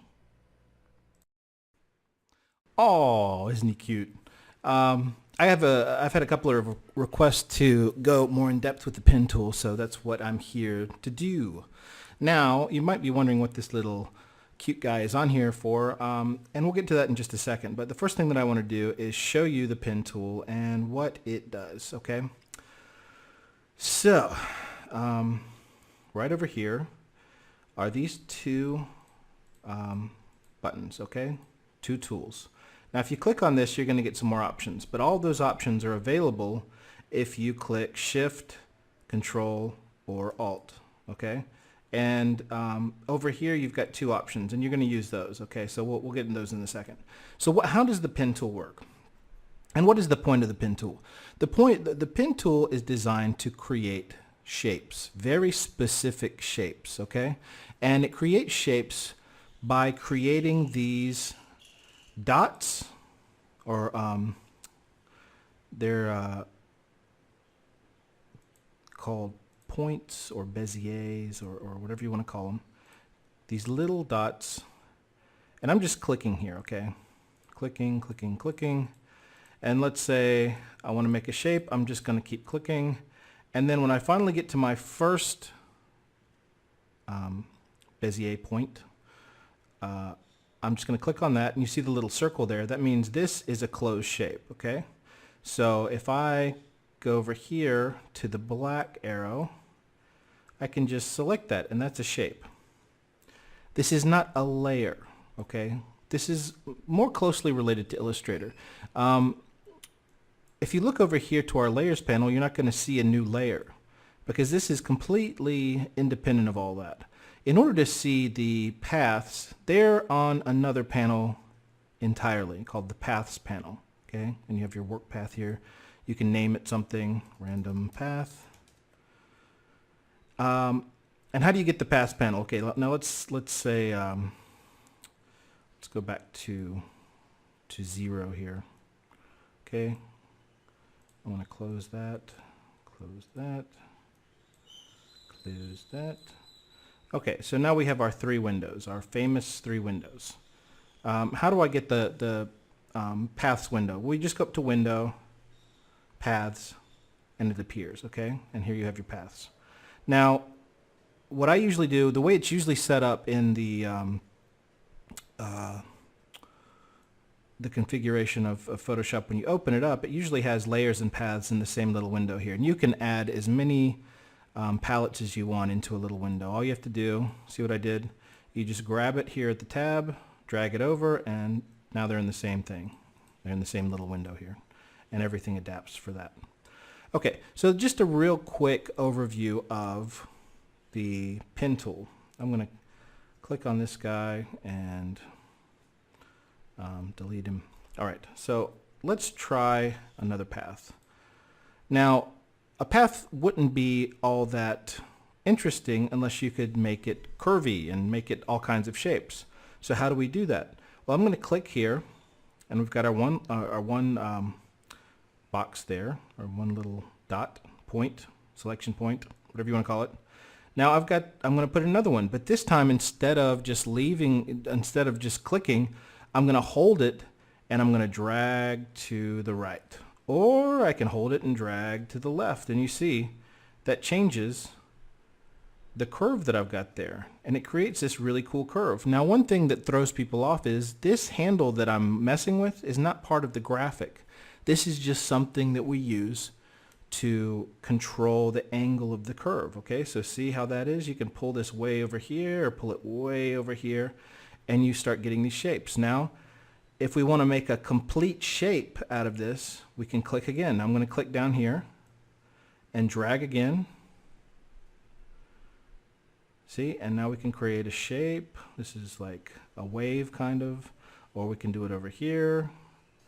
You know, this doesn't really look like much of anything, but this is kind of the building block of making shapes. Now we can click on this guy again and finish the shape. And it all ends at a point here because this doesn't have any Bezier handles. Okay, that's what we call these things. That when you select, now I'm going to select on the white arrow, that will allow us to click on these points and move the arrows around. The black one, the black arrow, allows you to select on the entire image. Okay. And the white arrow, the white selection tool, will allow you to, sometimes you have to click off of it, click on the line, and then click on the point. And that will allow you to click on this and start changing it. Now, you can move, these don't have to be the same size by any means. You can make the one size small, one size large, this size large, this size small. Oops.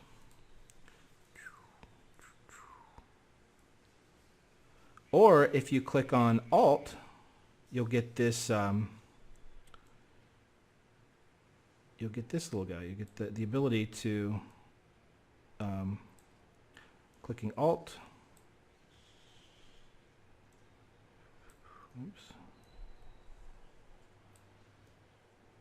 Am I clicking Alt? There we go.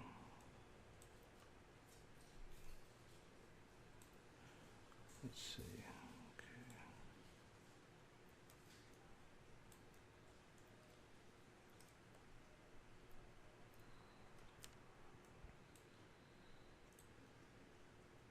Okay. Yeah, once you detach these two like that, okay, when I had it like this, where these two are connected and they're both moving, this side and this side are both moving, if I click Alt and I click one side, now these two are disconnected, okay? These two don't move together. So you don't need to click anything after you've disconnected them. But if you want to connect them again, then you can hit Alt again, and now they're connected again, okay? So that's what I was doing there. All right, now if you have a shape selected and you go over to the layers, all you have to do is click on the this guy, the new filler adjustment layer, and you can create, if you do solid color, it'll create a shape that is based on whatever path is selected at the time. Okay, so let's do that again. Sorry. We'll go over here We have our path selected. Okay, now you can hit, if you hit Control, that'll give you the selection like that. It's selected now. Or if you hit, I'll hit Control D to unselect. Or if you hit Shift and you hit that, then you have your shape back again the way it was. Okay, so get in there and just play with this. I mean, I'm not the expert. I've had a love-hate relationship with the pen tool for a long time. So I kind of like, I go back and forth with it. I forget stuff. I've probably had to relearn the pen tool like 20 times. So don't get frustrated. A lot of teachers will just be like, they'll show you everything and they're like, oh, well, you should remember this forever. And the truth is you get into Photoshop and a lot of times it's like, okay, now how did that work? And that's most likely how it's going to be when you start working with it. So just kind of, this is to show you what's possible. And then, you can go back and when you need it, you can say, oh, I remember this worked this way. Let me see how that worked again. And you can even come back to this tutorial or just read about it in the notes. Okay. So like I said, you go back to fill layers. And if you want to turn this into just a shape with a fill, the same way that you have these guys over here, you've got a circle that's a shape, that's a vector shape. Let me delete that. Go back to paths, shift click, layers, solid color, boom, and now you have that as a vector shape. Okay, I know that's kind of complicated, but practice makes perfect. Why don't you go ahead and try to do that once or twice, and of course now you can move this around and you can still edit this. Okay, so if I click on this guy, I can go in and adjust this. Or if I want to change the color, I can just click on it twice and change the color. And this is really, really, really powerful, okay? Especially when you're doing things like logos. So that kind of leads me up to our next topic. I've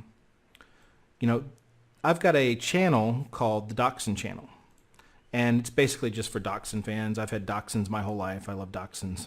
But what I wanted to do was to create a logo. And I want to tell you about kind of a secret. I don't know if it's really a secret or it's just something that a lot of logo designers don't talk about, but most logo designers, if they are not artists, what they will do is trace images. And a lot of them won't admit it, but it happens a lot, okay? So if I wanted to have, let's say for example, I want to have, I'm just going to write out some text here, okay?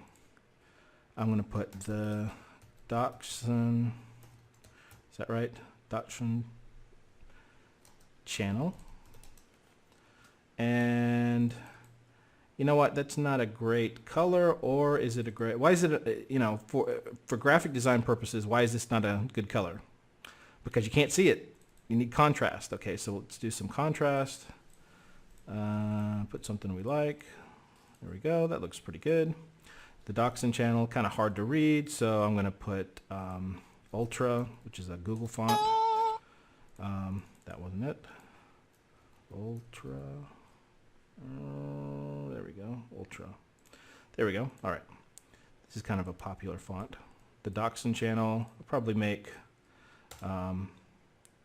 the pretty small. Put it on top. Oops. Okay, the Dachshund. And then maybe make channel another font. I'll do, I don't know, Helvetica regular, and then I'll put that underneath, make it small. This isn't, technically related to the pen tool, but hopefully this will give you an idea of the kind of stuff I do. Okay, the Dachshund channel. That looks terrible. Okay, well what we need to do is get our window, well let's just get our panel, character panel, and let's drag this and put the paragraph panel and the character panel together. And we're going to go up to the line spacing. I'm just like scrolling back with my scroll bar on my mouse, make this a little bigger, widen it out so they don't fight with each other. Okay, it's good for all 2 seconds we put into that. Okay, the Dachshund channel. We're gonna want to make this go up a little bit. Take this, there we go. The Dachshund channel. Okay, that doesn't look great, but it's starting to, that could be something potentially in the future. Okay, now we want to have this dog. We can't obviously put a dog. First of all, we don't own the rights to this picture, but we can't just sit a dog like that because that's not a logo. A logo has to be a shape. I mean, you know, look at the best logos out there. They're all, you know, a combination of cool shapes. I mean, okay, what, for example, what's one of the most famous logos out there? The Nike swoosh. Okay, how do you do that? Let's see. There's one point here. There's this, then this. Look at that. There you go. One of the most, you know, well-known logos in the world. Done. That's it. I mean, it's, you know, not quite. I would need to adjust it a little bit, but of course, you know, there we go. Done. All right. So let's go with the Dachshund. What are we going to do? How do we get this into a shape? Well, there's a couple of ways to do it, but the way we're going to do it today is we're just going to trace around this guy with the pen tool. So let's do it. Let's get into it. I'm going to grab the pen tool and I'm going to zoom. I'm going to hit Control plus, and then I'm going to hit the space bar so we get our little hand there. And let's just start going.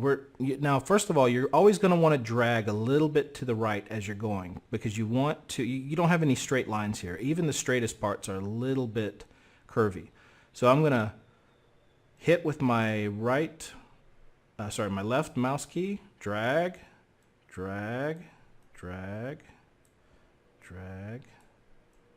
And what you can do is just take any image you can find on Google that has a shape like, you know, that you want to make. And I'm just dragging this along. Now I'm dragging it down, dragging it over to the left, over to the right. And this isn't going to be perfect. I mean, I could spend, you know, half an hour on this, but that's not going to do anybody any good. So I'm just dragging around. There we go. Oops. There we go. If you make a mistake, just hit Control Z or Control Alt Z if you need to go back more than one step. Now the only thing we want to do here is to create now one thing I'll note, you might notice is when let's say I'm dragging this you know, out like that and I didn't put the point in the right place. Well, you can hit the space button and move where you're at. Okay? So if I don't hit the right place, I can go, okay, oops, over here. No, it should be over here. Oops, over here. No, hit the space bar over here. Okay, there we go. There we go. Just real quick. I'm just dragging it along the line.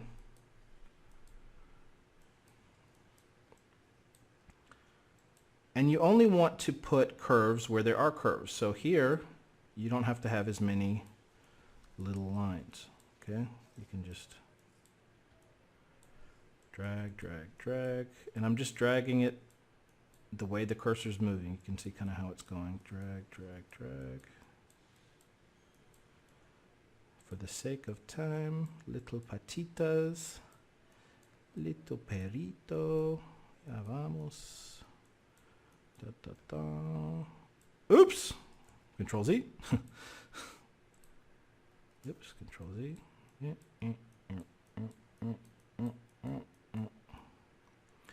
And if I'm doing this too fast for you, just remember this just takes a little bit of practice. I mean, I've been doing this for a long time and I'm still not very good at it. All right, well, you see that, let's see, one of these, I believe we're done. Is that, let me go back a couple of steps. Control Alt Z, Control Alt Z. Okay, let's just go back here. And okay, there we got, you see our circle there. Is that even a circle? What is that? Okay, it's kind of a circle. All right, so now we have our shape. So let's go over to the pass. And look at that, we've got our little dog here. All right, we can even get rid of this picture. I'm going to turn off the eyeball and hit the selection key. Oops, I screwed up the nose a little bit. So Control plus, let's just go in there and fix that. I'm going to grab this point and just move it down here. Move it all down here, move it down here. Actually, we can just,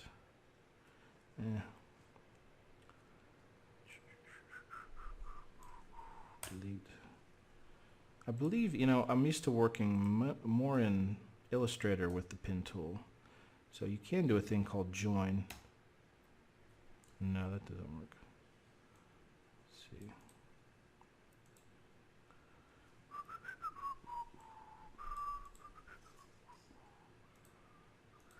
Oh, there we go. Okay, so I just clicked the pen tool and clicked this one and clicked this one and it filled it in. So now, you know, we can go through and adjust this. I'm going to click this. It looks like the poor puppy is melting a little bit. So let's just bring these in. Bring these in.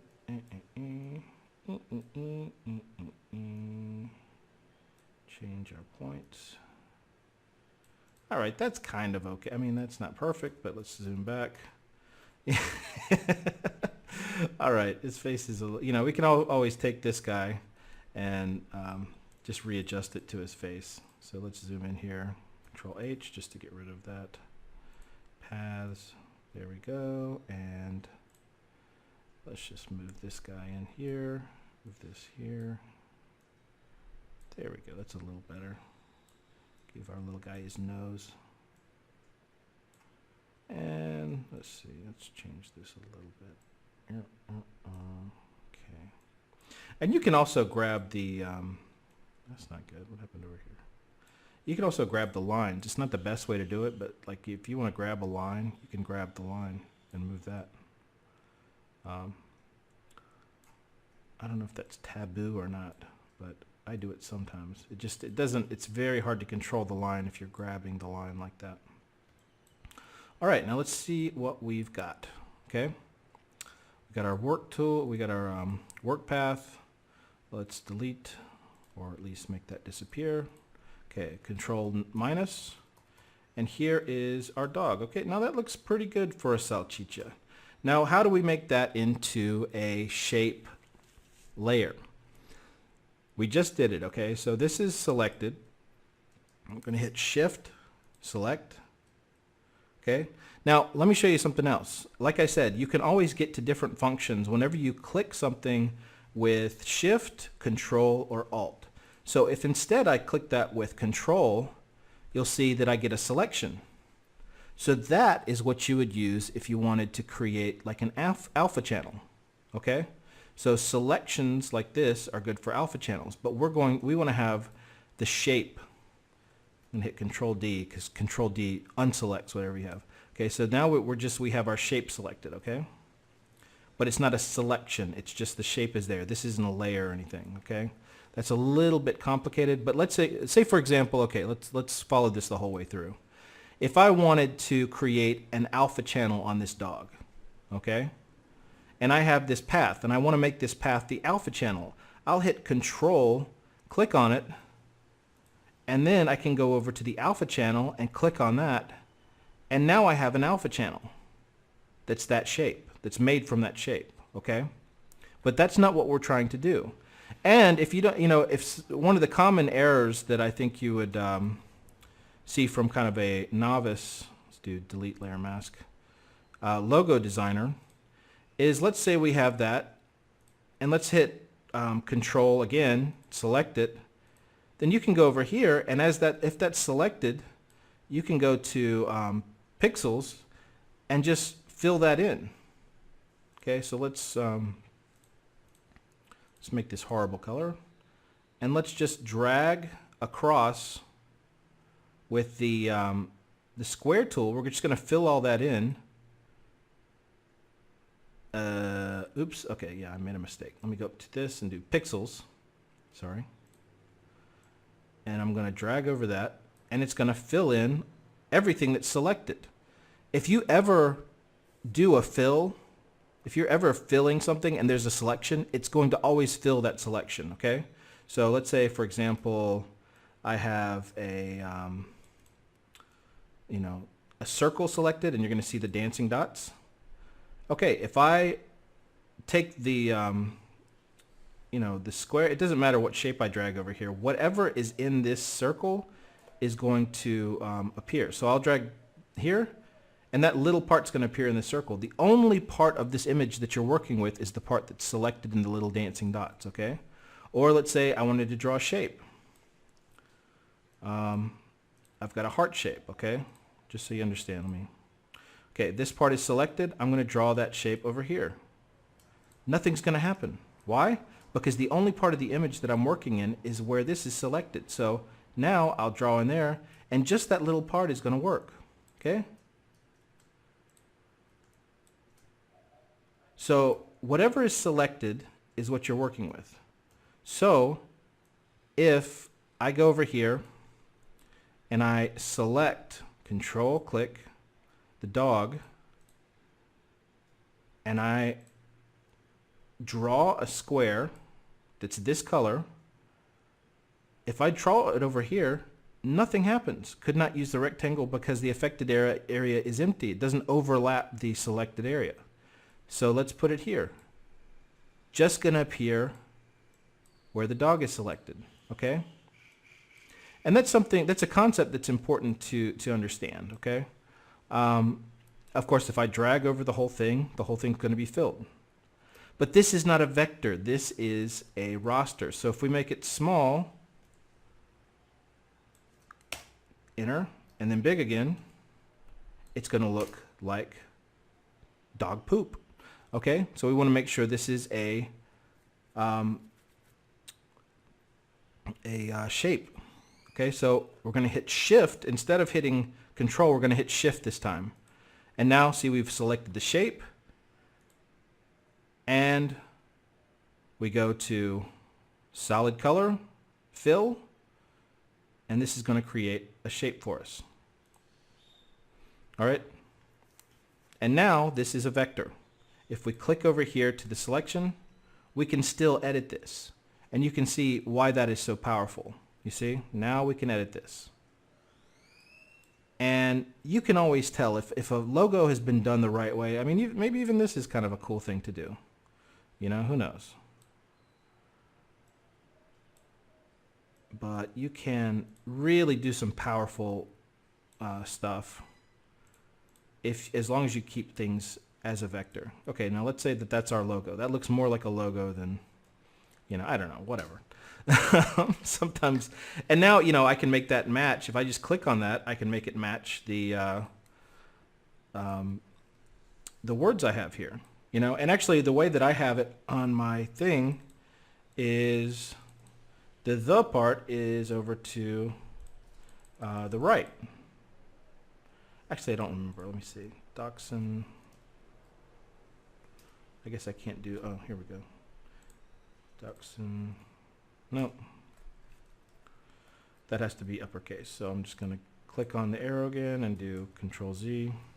Sorry if I'm moving too fast, but you know, I don't want to, most of this is going to come out of practicing. And you need to get in there and start working with it. You need to be comfortable. I'm always working with my left hand over the keyboard, doing shortcuts, you know. Just learn the shortcuts as you know, it takes a little bit of time, but just sit there and hit like A, S, D, F, G, H. Just see what everything does. Just press every button, you know. V is an important one because it always gets you the selection tool. All right. So I think that's about it for the pen tool. Just remember, Bezier handles are your friends. And, you know, just get in there and practice. Like everything in Photoshop, I've taken literally almost every single Photoshop, every class that I could possibly take. And it's great. You know, you can sit there, and I'm the kind of guy, I like to watch them. I don't like to actually do the work while I'm there, you know, because I like to kind of prop myself up and lay back. And I'll watch everything because I want to know what's possible. You know, you want to watch stuff like, you know, go to YouTube, and you can go to lynda.com, and you can go to all these other places, and there's a lot of great instructors who will go through really, really in-depth classes on Photoshop. And what I usually do is I'll just watch everything because I want to know kind of how everything works. And then I'll forget it, but some part of my head will remember, hey, I know that you can do this in Photoshop. I don't remember exactly how it works, but let me go back now and, you know, watch something on YouTube or watch my my class or whatever, and then you remember how it all works, you know. But just get in there and practice. All right, guys. thanks for taking this. I hope this has been helpful, and I'll see you in the next class. Hey guys, okay, so this is going to be a class that shows you how to put together an ad like this. Sometimes, actually most of the time that I get projects for banners or whatever, they kind of come out of nowhere. So I'll just be, it'll be like a regular, like a Wednesday or something, and all of a sudden I'll get an email from a design client who is works with other design clients. So they will say to me, hey, we've got this deadline. We need to have this ad ready for this company tomorrow or in 2 days. This is what we have to work with. You need to put this picture. Here's a picture of the product, and you need to put everything else together, kind of fill in the blanks. So let's pretend for a moment we have this as our, this could be a banner. This could be a slideshow image. This could be pretty much anything. In this case, this would be just a like a slideshow for a website, for like the Estee Lauder website. This is, by the way, this is completely just something I made up. It's not, this isn't an actual ad for Estee Lauder. I just wanted to put something together. So let's say I get an email and they say, okay, it has to say your skin deserves this on the top. It has to have this product. They want to have something that looks kind of moisture, has kind of a, whatever. It goes with the whole L'Oreal look. So one of the first things that I would do, let's say that I'm just going to start this over. So if you want to look, I'll just break this down real quick and show you all the layers before I close this down. So I'm taking everything off, lens flares, little details, all these sparklers, a little bit of shading, some different images just for texture. Here's a gradient, some background image here. The woman. Okay, let's get rid of her. And then this is still, yeah, okay. Then we get rid of all this stuff. Here's the product that's in a folder by itself. Just delete that. And then here's the background. Okay, so let's just take this all. I'm going to hit Shift and click all the layers, and then I'm going to hit Control G. Oops, I can't do that with the background. So let me deselect the background and hit Control G. There we go. Okay, now let's say that this is going to be our size. So let's see what the size is. Image size. We'll change this to pixels because when you're working in web, you don't ever use inches. You always use pixels. So they asked for 1,152 by 442. So those are the dimensions of the project. When you're starting this, you can just go up to File, New, and then you create those dimensions. Okay, but we already have that. So we have, here would be the image that they sent us of the product. So they would say, okay, well, here's the product image, and then they would send us a picture of like the model, and they would say, okay, and here's the model's image. Obviously, we're going to have to do something with this background and cut this model out. So the first thing that I would do is just put it all in the banner. So let's just drag all that in there so we have it. I'm going to drag this guy up into this tab, and it's going to be way too big. Look at how big that is. And when you're working with professional product images, they're going to be at a high resolution because they have those same product images for all of their print stuff, and they'll have 300 DPI resolution images. So I'm going to put this here like that, and for now I'm just going to leave that, and I'll turn that off. And now let's bring in the woman. Okay, I'm going to drag her up to the tab and drag her down into the thing. And again, she is way too big. So I'm just going to hit Control T, grab the handle and bring her down so she fits into our banner. Okay, so there we go.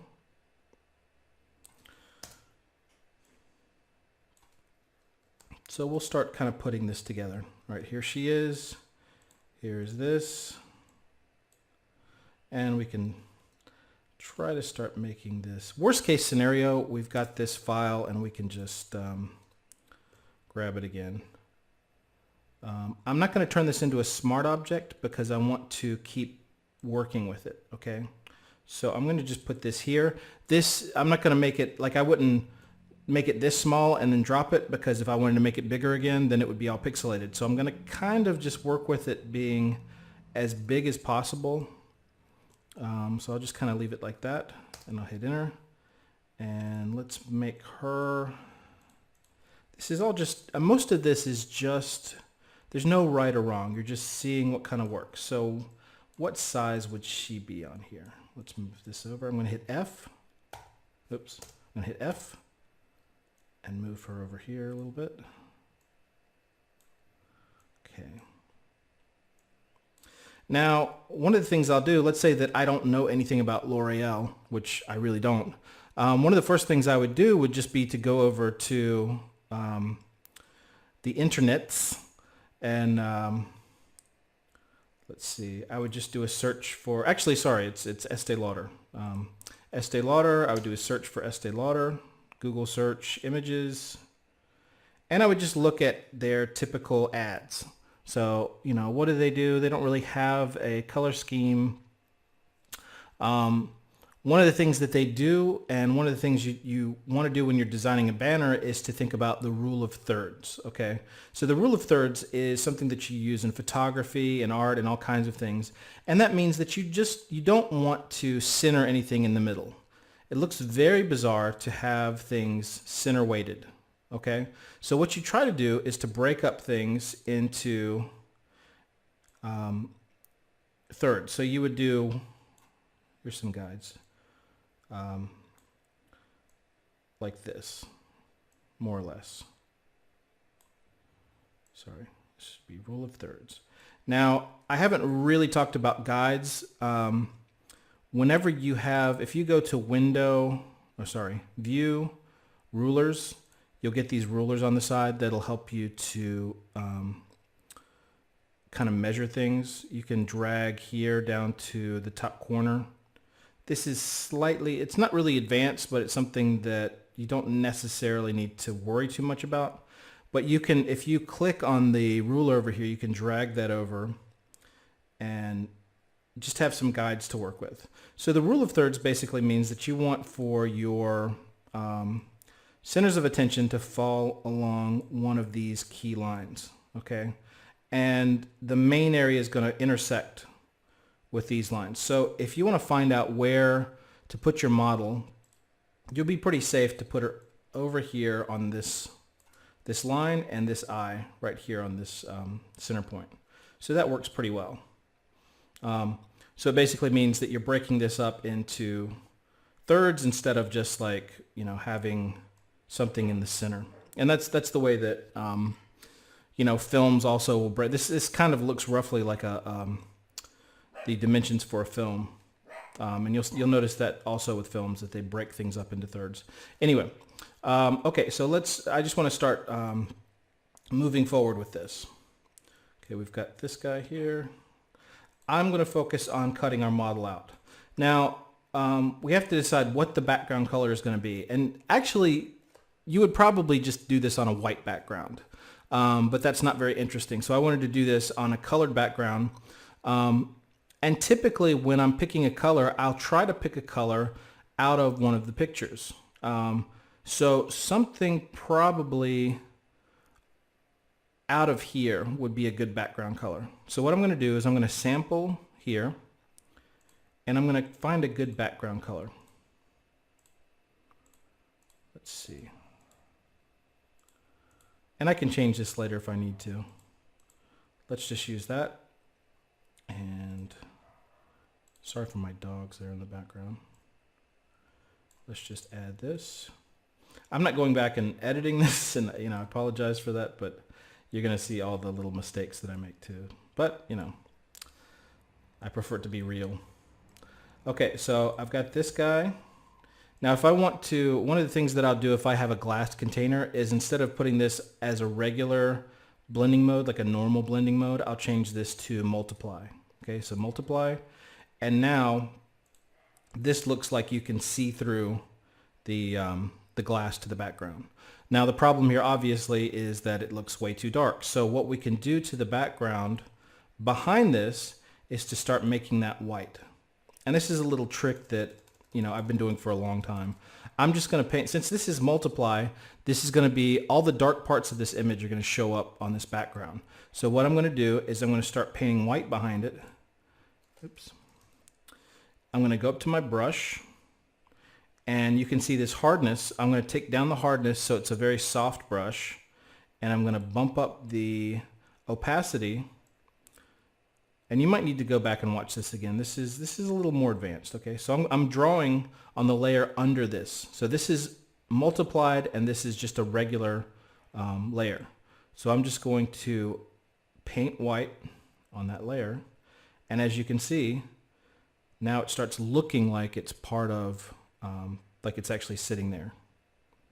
Okay, and I can blur that. I can, I'll just go up to Filter, Blur, Gaussian Blur. And I'll probably edit that later. In fact, I'm sure I'll edit that later. Okay, so we've got that, and now we want to work with our woman here, our model. Okay, so I'm going to hit F, spacebar, and zoom in. There we go. Okay, the main problem that you run into when you're cutting out a model like this is her hair. And the hair always causes problems, okay?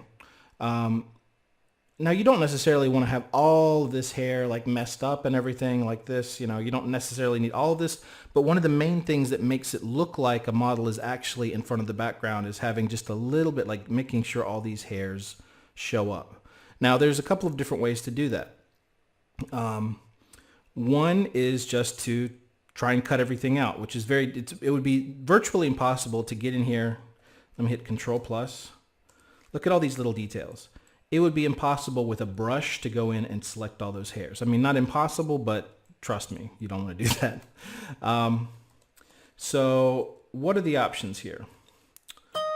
One thing that I do is there's a option in Photoshop that allows you to change the colors, to select a color and change that selected color. So what I want to try and do first is say, okay, what if we can just change this background color to match this, this color that we have here. So I'm going to go up to Image, Adjustments, and Replace Color. Okay, and let's see if we can do that. I'm going to select here. Just going to start selecting on the image. And if you hit Shift, it will allow you to keep selecting. So I'm going to take this image, sorry, this color, select over here. And it doesn't allow me to do that, of course. What did I do? All right, well, I'm just going to try to match it the best way I can. So let me do it.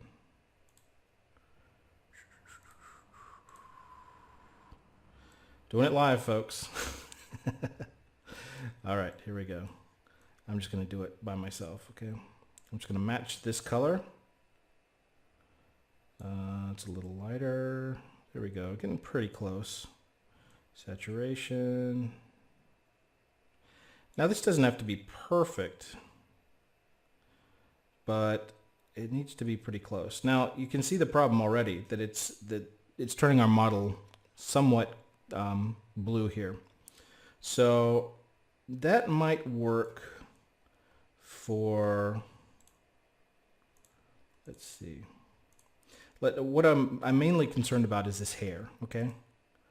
So let's see what we can do to just get these hairs here on a background that's similar to this color.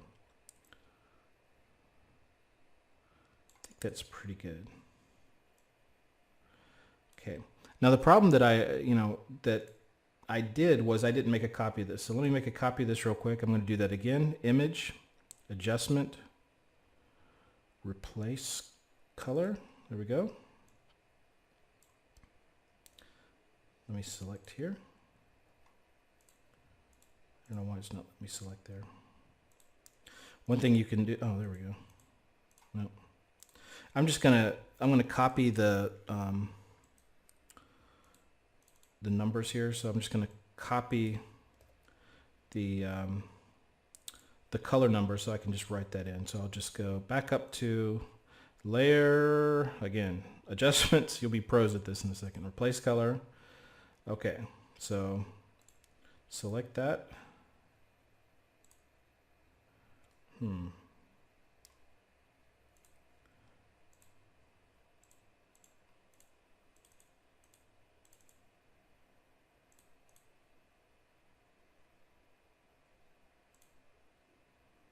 Well, let's just do it like this. Okay. I'm just going to match it here. So let's get this as close as we can get. That's pretty good. That's pretty good.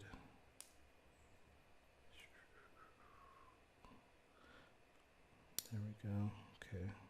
I want to try and make sure that this color is coming through here at the top without doing too much here. Now, if I wanted to, I could create two separate layers. But I don't want to do that right now. Okay, there we go. Okay, there we go. All right, now we've got two different images. One is our original, and one is this blue background. So what we can do is start editing out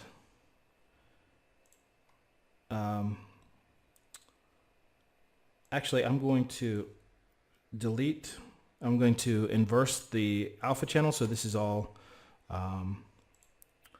invisible. And then I'm going to start painting white over the parts where of her face here. So here we go. So I'm just painting this this part of the image back because her face looks normal and it doesn't have all the green parts in it. So as you can see, now she is on top of this background. Okay, so you see that? Now let's go ahead and just get rid of a lot of this area over here. I'm going to just start painting this out on this layer. I'm going to start painting this side out so it all kind of fades together. There we go. See? Now you can see that she's on a background. She's on a different background, and you can also see these hairs. Okay. Now we're going to have to come back and play with this a little more, but you see that? Now let's add a little more of a brown. The nice thing is on this image, the brown in the background kind of matches her hair. So if we start, we don't have to add back on the alpha channel here 100%. We can add back, let's say 25%. So we can just start, you know, clicking on that. Oops, it's black. Clicking on that with the white brush. As you can see right here, the image is starting to come back. See on her arm, let's make this a little less feathered. Feathered just means that the brush blurs. Like this is not feathered, this is feathered. Well, I'll just show you here, okay? Let me show you the brush. I'll put it at 100%. This is feathered, okay? Now I'm going to take this and move it up to hardness to 100, and now that's what it looks like, okay? So I'm going to put the hardness at, you know, that's good, 77, whatever. And I'm just going to click on here. Okay, there we go. And I think that's starting to look better, okay? Now, there's a bunch of other different ways to knock out and let me just get in here. Hitting Control plus, and making sure that her arm, there we go. And this is all just working with the alpha channel. Sorry, I took that and put it on the other window. It's probably not helpful. Okay, so here you go. You have this image. You have this image where we replaced the background color, and then we took out, you know, we just blended it into the background, and then we put this layer on top of it that's just her face and everything, and let the just the hairs from the other image come across, but we took away all of that, the part of that image that has the green on it. Okay, are you with me so far? Okay, I'm going to hit Control minus and make this smaller again. Okay, and let's get rid of these. I can hit Control, Control, what am I doing here? View, window, view.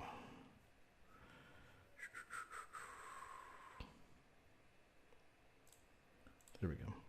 What is that? Of course I would forget this. Control H. Okay, so Control H puts your guides back and takes them off. Control H, Control H. There we go. Now I don't love this background color, to be honest, but let's keep going a little bit. Okay, we've got our Estee Lauder here. We've got our white in the background. That's a little too blatant. So let's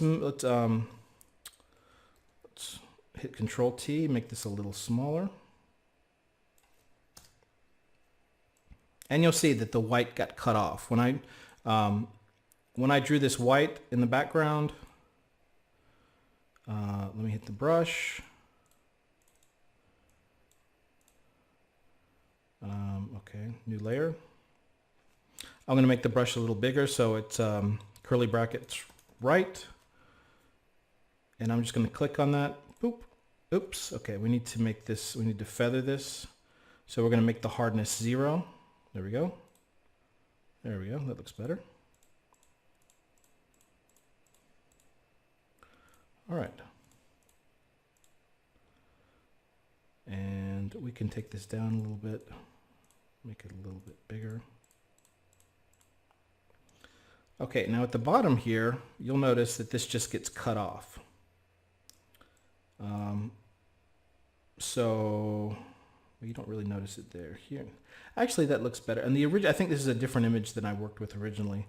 But let's just fade that out a little bit. So we're going to go on here and we're going to click on the alpha channel, and I'm going to just paint in with a nice feathered black. I'm going to paint that out just a little bit. Just paint that out just a little bit. There we go. Just clicking. Okay.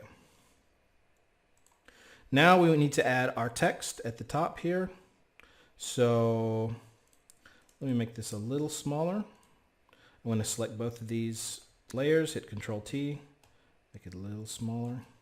I'm just very gradually making it smaller. You can see when I made the white smaller, there were areas where it got cut off. So I can just, maybe I'll just make that big. I don't necessarily need to change that. But it's starting, the white looks too much like a circle here. It looks too obvious. So let me bring that down.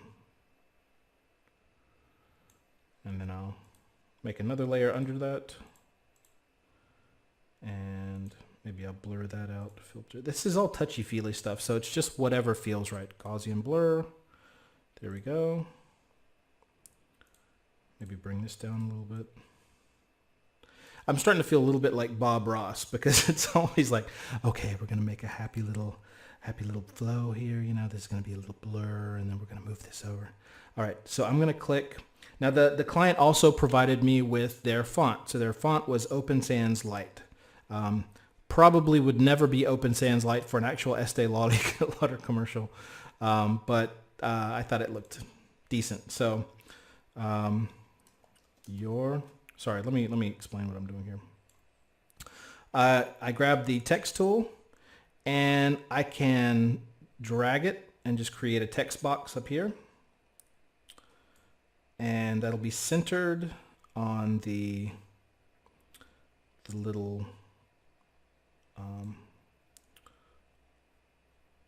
glass thing here, the little container centered right here. So I'll just put your skin deserves it.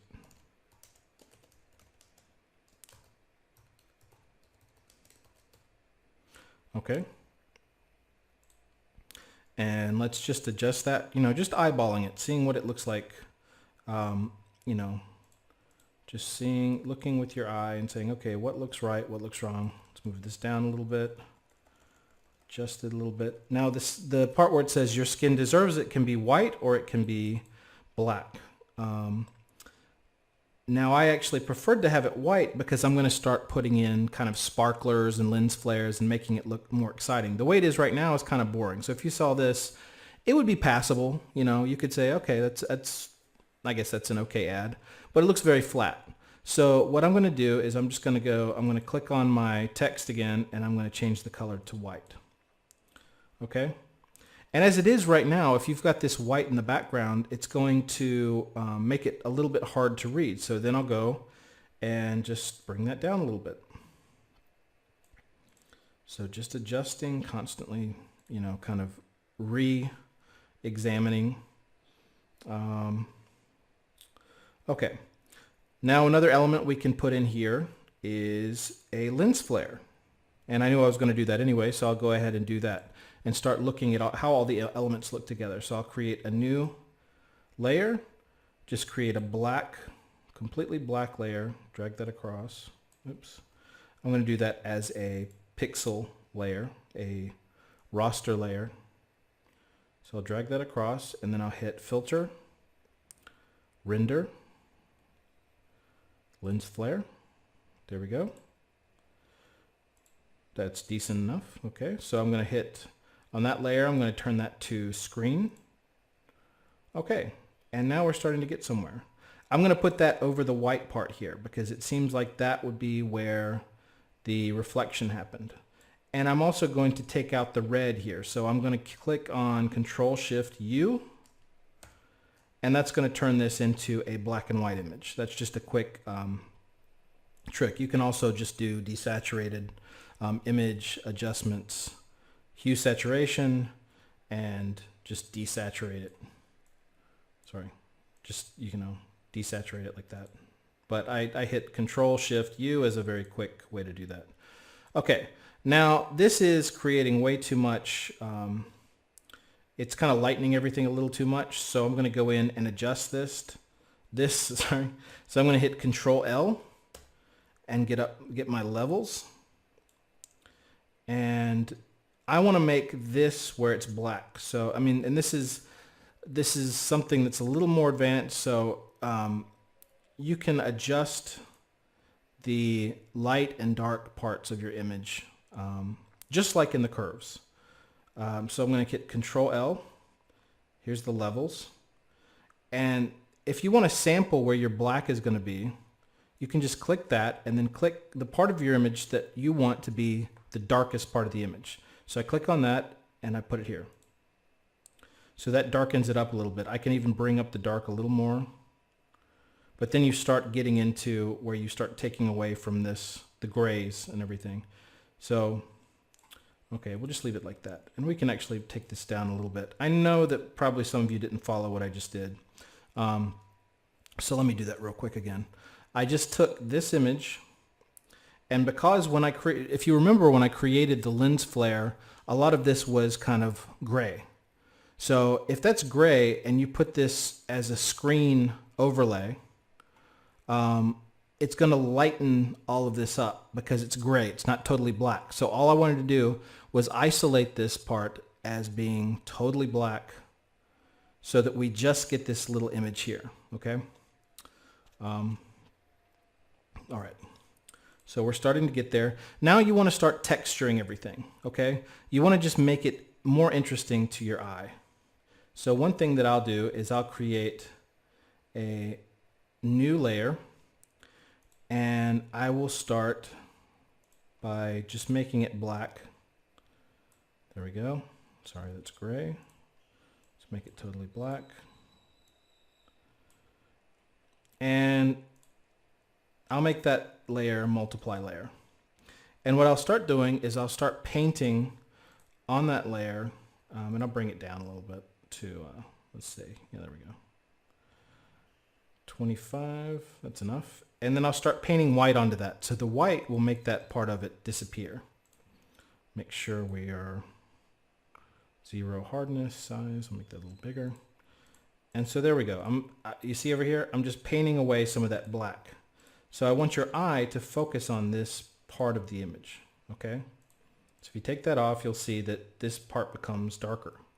And I'm just focusing on those areas. Okay.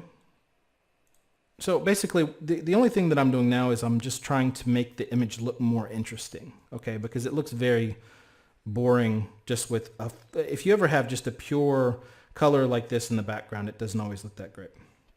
Now in the image that I actually had the woman facing the other way. So let me do that.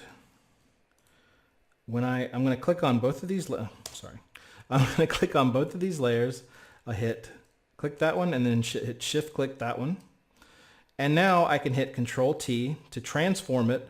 And there's one option here that is, I'll right click on that and it says flip horizontal. So that just means it flips it completely horizontally, so it'll be backwards. So flip horizontal, and now she's facing the other way. Okay. So now she's like that. I'm not sure why I did that, to be honest, but I want to make it like the one that I had. So here we go. It looks a little more, I guess, interesting with her facing away. Let's see. I'll just hit Control Z. I don't know. But I'll just, let's say that we have to turn her around anyway, just for the sake of doing it. Okay, flip horizontal. There we go. And then we run into a problem, of course, with this this line here. So let me just delete that. Let's make sure that now whenever you're working with a model, make her a little smaller. Sure. You always want to frame her so that you don't want to frame them down like this. You always want to frame them so that they have a nice profile image. So that sometimes means chopping off their heads. One of the problems that I see a lot of times with people taking pictures, doing photography, or doing whatever, is they think that they're supposed to put the person, in the center. And you really, if you're doing a close-up of somebody, you really should focus on their face and chop off their head if you need to. Just a little bit of their head, that's fine. But their face should really be, face and neck should really be like what you're focusing on. So let's go ahead and just get rid of this line here. Whenever I make the brush smaller, I'm just hitting the curly brackets. Now we're going to run into a slight problem here because this is a little touchy. And let's just make this small. I think we can get away with, we can kind of get away with this. I don't think anybody's going to notice. The funny thing is, if you start working with this sort of ad, you'll really start noticing where they Photoshop things. Okay, so I want to try and speed things up. You're starting to see how this is all created. One thing that I might also do is just do another lens flare coming from like over here. I don't know, it doesn't look that great. Just adding some interest. There you go. Just some little colors here and there. Now this background looks kind of boring, so one of the things that I did was go to, let's see, I went to freeimages.com and I did search for bouquet or bokeh, which is, if you're taking a picture with a narrow depth of field, everything in the background will be kind of these little circles. And so I just added a little element like that. It takes 2 seconds to add it. Let's see, downloads descending. Usually gets us a slightly better quality. Freeimages.com is a great place to find images like this. So I'll just click on this guy. I don't really need to make sure that there's no copyright because I'm only going to be using a little bit, but there is no copyright on this, so I'm cool. So I'll click on this and I'll get a much bigger version. See? And let me hit Shift C on this image, and then I'll bring it into my picture. So I'll do Control V. Sorry, let me make a new layer. Control V. That, of course, didn't work. Let's try that again. I'll do copy image. Control V. There we go. All right, so I'll do Control minus, minus, minus. Let's see, I'm just going to make this about as big as the image. And like everything, you just want to have a little bit of that texture, okay? I'm going to hit again Control Shift U to desaturate it. I don't want any of the colors from that. I just want this this texture. Of course, I'm going to add a layer mask on top of that. And I'm going to hit Control I to make the layer mask black. And then I'm just going to paint a little bit. I'm going to go to my brush and I'm going to start painting this into some of the areas here just to look like it's got a little more texture. So I don't want it to come up. I don't want the brush to be 100%. So I'm going to change its opacity to like 20. And if you click twice on, like if you start clicking on this, you'll see it becomes more and more white as you click. So I'm going to hit Control Z.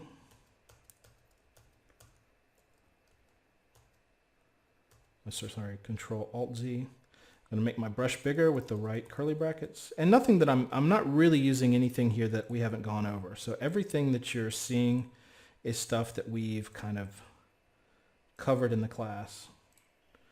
The only thing I don't think we totally covered was the rulers here and the layers. Sorry, the levels.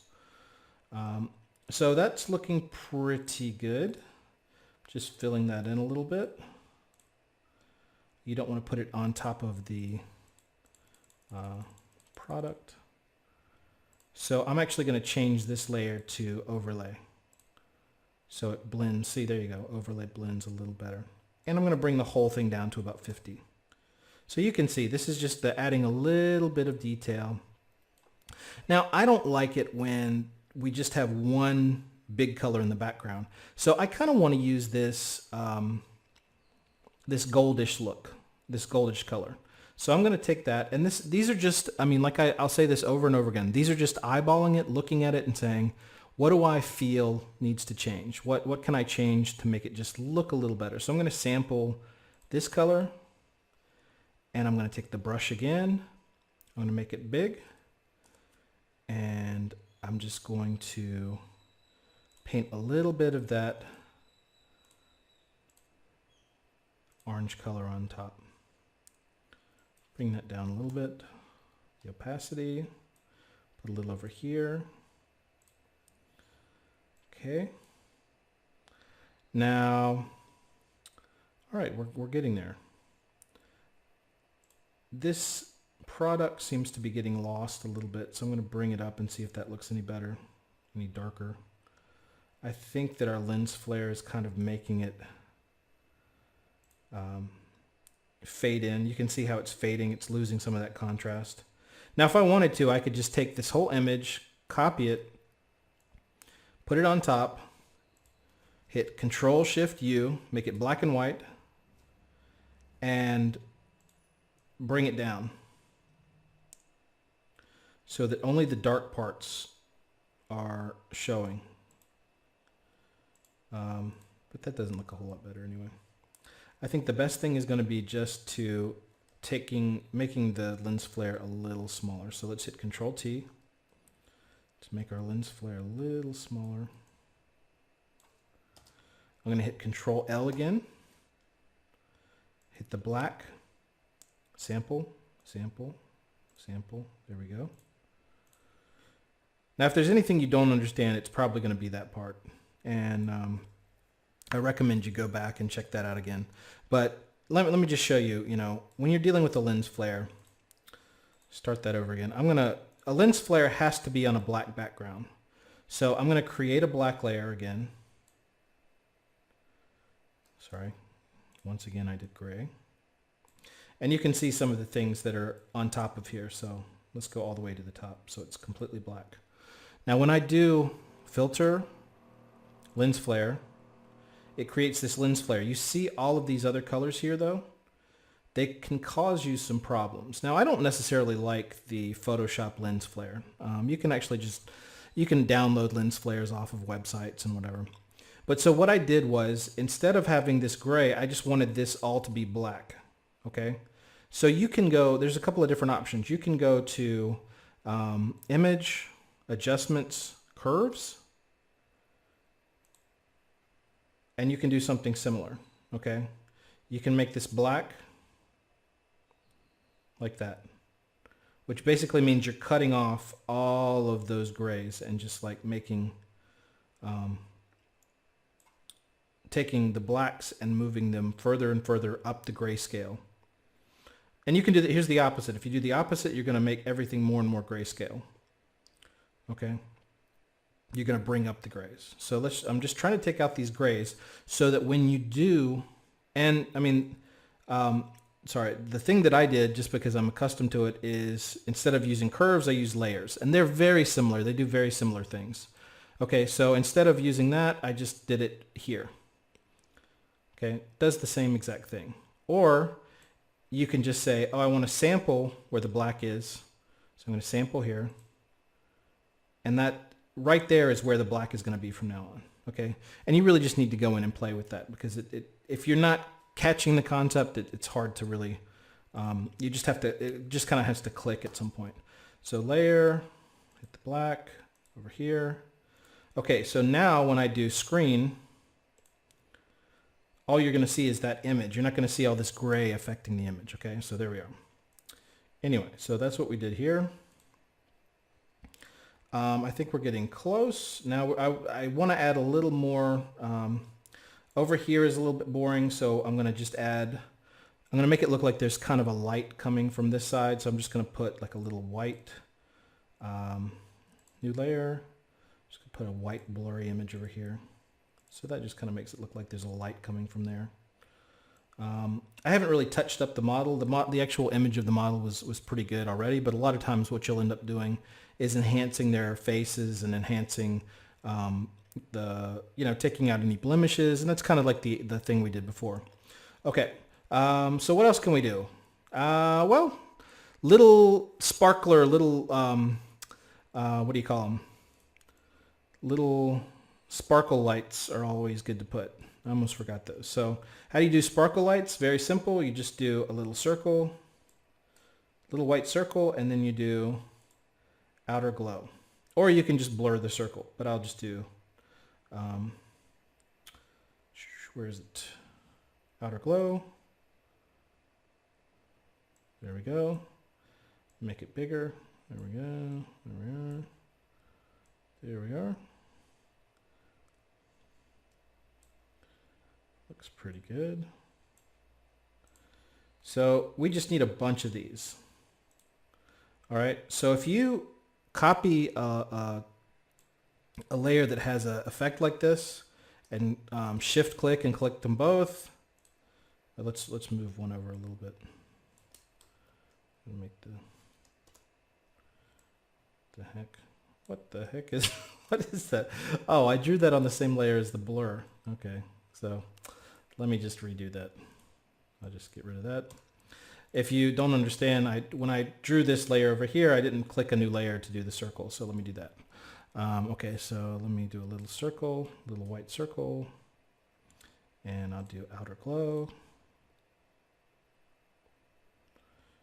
There we go. Just kind of play with that until it looks right.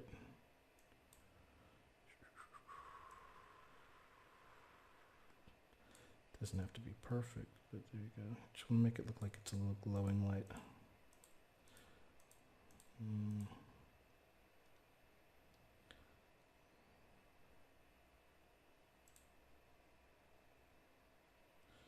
All right, well, more or less.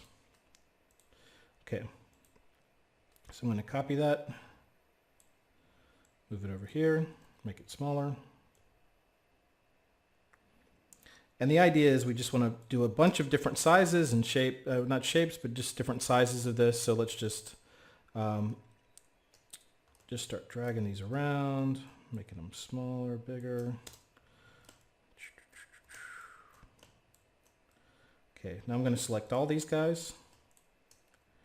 E.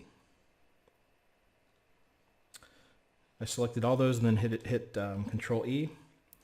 Now I'm going to hit Alt and drag and move these around. Control T, make it smaller. There we go. Okay. Hit Shift, select those both. Can hit Control E. Now those are all one file, one image. Move this around. Make the size different. Select those. Control E.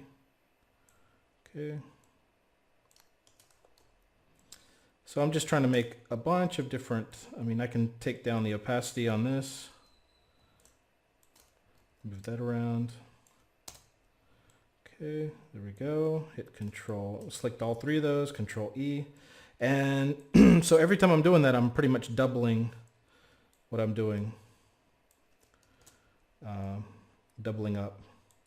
There we go, select all those, E. I'm gonna bring these down over here.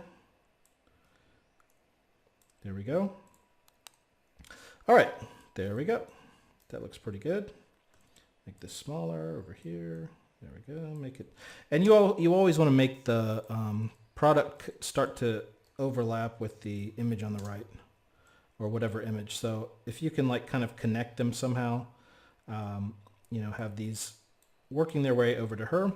Now we're missing one more key, well, a couple of more key elements, but one major element that was in the thing, and that is the water splashes.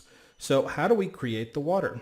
That's really actually pretty easy. So let's go back to free images. And if you look online, there's tons and tons of different resources for finding water splashes and you know, all these different elements, fire, ice, whatever. So I'm going to do, I just happen to be using free images because it's a free resource, but you can go to dollar images, or you can go to, you know, just do a search or go on Pinterest. I mean, there's, you know, one of the things I was going to recommend is going to my Pinterest board, and I'll put a link there, but you can find all sorts of splash water images you can download. But I'm going to do, let's see. I'm going to put abstract water. Let's see if that gives us anything. See if I can find that water thing that I had. So here we go. These aren't really that great, but since they're free, you know, beggars can't be choosers. Next, there's nothing here that really just shows a water splash. That's kind of a water splash. Let's do this. Splash.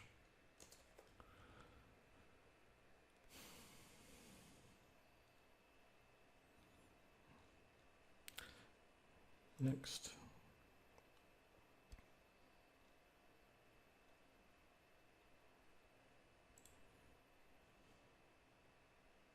Well, you know what? Actually, now that I'm thinking about it, I think I just found that by going to water splash with Google. Yeah, okay, so images for water splash. And since this isn't an actual commercial image, it doesn't really matter. Okay, so water splash, let's just find where that is. You can use all these different images. They would all work pretty much. I just wanted to have water splooshing around to give it that kind of energy. Let's see. Put in a new tab. Put a new tab. Let's do this quickly. Try this one. Put in a new tab.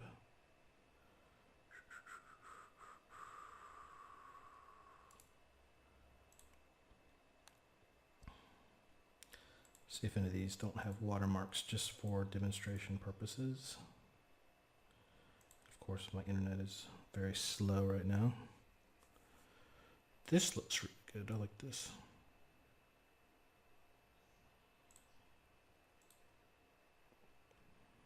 Oh. Okay, well these look pretty good. Let's try these. View image. Okay, we'll just use these for now. Copy image. There we go, okay. And let's drop that in. Control V. There we have it. All right. So I'm gonna keep this image here the way it is, and I'm gonna make another image. I'm gonna just make a copy of that. And let's see. I'll make this a bit smaller so I can see all of my images there. Okay. Now one thing you'll probably notice is these are all very blue. I'm just gonna go ahead and cut this guy out. I'm gonna take the lasso tool and just cut this out of here. So That's one of the uses for the lasso tool. So Control C, Control V. There we go. Okay, now I've got this. And what am I going to do to get rid of this white background? Okay, obviously I'm going to hit multiply. There we go. And I'm going to want this to look like it's coming around. Just going to, I think it's going to be better if I, there we go, let's see. Let's just see what looks right on here. You want to look like it's coming from around the back. So we're probably going to take this area here and put a little alpha channel so it looks like it's coming from behind there. I'm going to make that small, black. There we go. Oops. Bring the opacity up. There we go.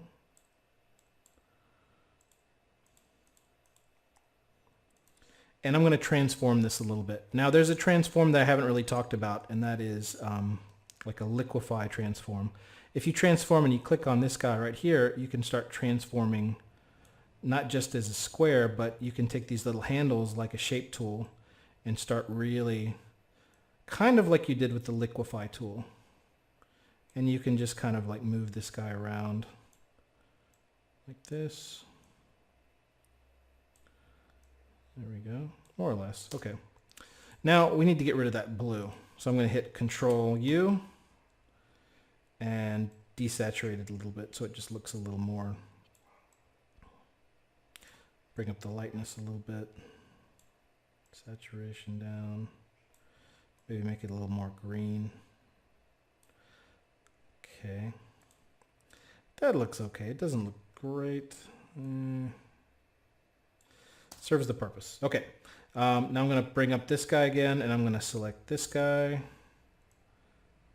right here. You can also just do this on its own file, but copy V. There we go.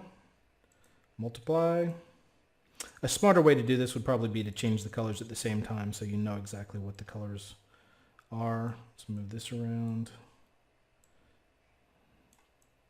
Have it so it's kind of doing this. Actually, no, let's put this backwards. Like this. There we go. Again, not perfect, but you get the point. Okay, there we go. And we're probably going to want to alpha channel out some of these other parts here. Let's kind of get rid of this. Hit Control T and then hit this guy again just to make it look like it's moving around.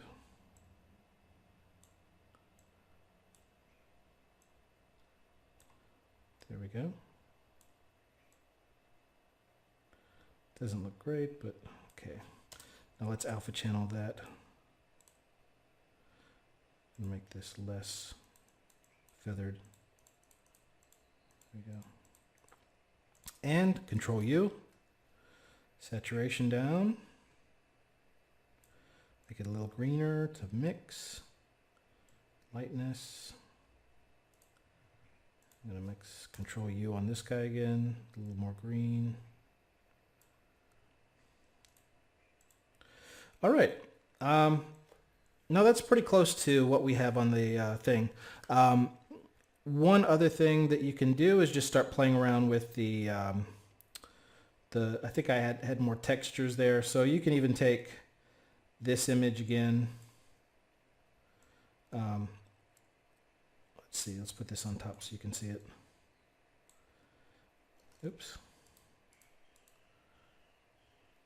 Delete layer mask. Put that normal. Okay. I'm going to bring up the darks. I want this to be a lot more contrasty, just because I want to add more texture. So just watch what I do. I'm going to hit Control L. I could also do this with curves, but I'm just going to do it with layers for right now. Bring up the darks. Okay. Now I'm going to blur that. Filter, blur, Gaussian blur.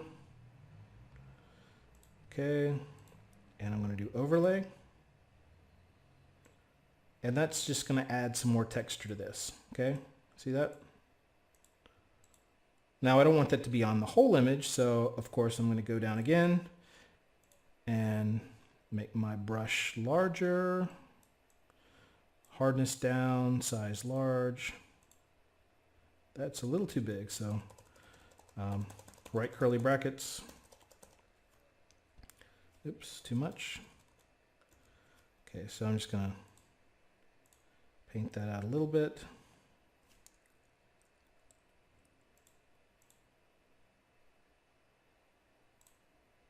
There we go, just adding a little bit of texture. We don't want that over our model. Okay, now on top of this, to bring it together a little bit more, I'm just going to add a adjustment layer for the curves, okay? And if you remember, one of the things I always do is I always kind of adjust the curves. So I'll take the darks and bring up the grays just a little bit. I'll play around with this just a little bit just to kind of see where I like it. I don't want to blow anything out. Let's go to our blues. I'll boost the blues and the darks, and then I'll bring it down in the yellows. That's just a personal preference. And then the reds, maybe I'll bring up the reds a little bit. Okay, there we go. Now, one thing I forgot to do is your skin deserves it, needs to be glowing. So I'm just going to go to that and click FX, Outer Glow. And just bring that up a little bit more. There you go. All right, so anyway, I think the most important thing is you're starting to see how these images come together. I could obviously sit here and work on this for another hour or whatever, but the thing that really kind of sells this is all the detail. All these little details, you know, you can add some more of these guys over here, bring them down to 20, you know, put more lens flares, make it more energetic. I don't know. But I think this will help you to understand how all these images come together. I'm sorry it took so long. You know, I just wanted to show you exactly how I would do this. We're almost at an hour, but I really appreciate you guys, and I appreciate you sticking with this. And I think that if you've made it this far, it's really going to help you to start putting together your own Photoshop documents and start making a living as a Photoshop artist. All right. Thanks a lot, guys.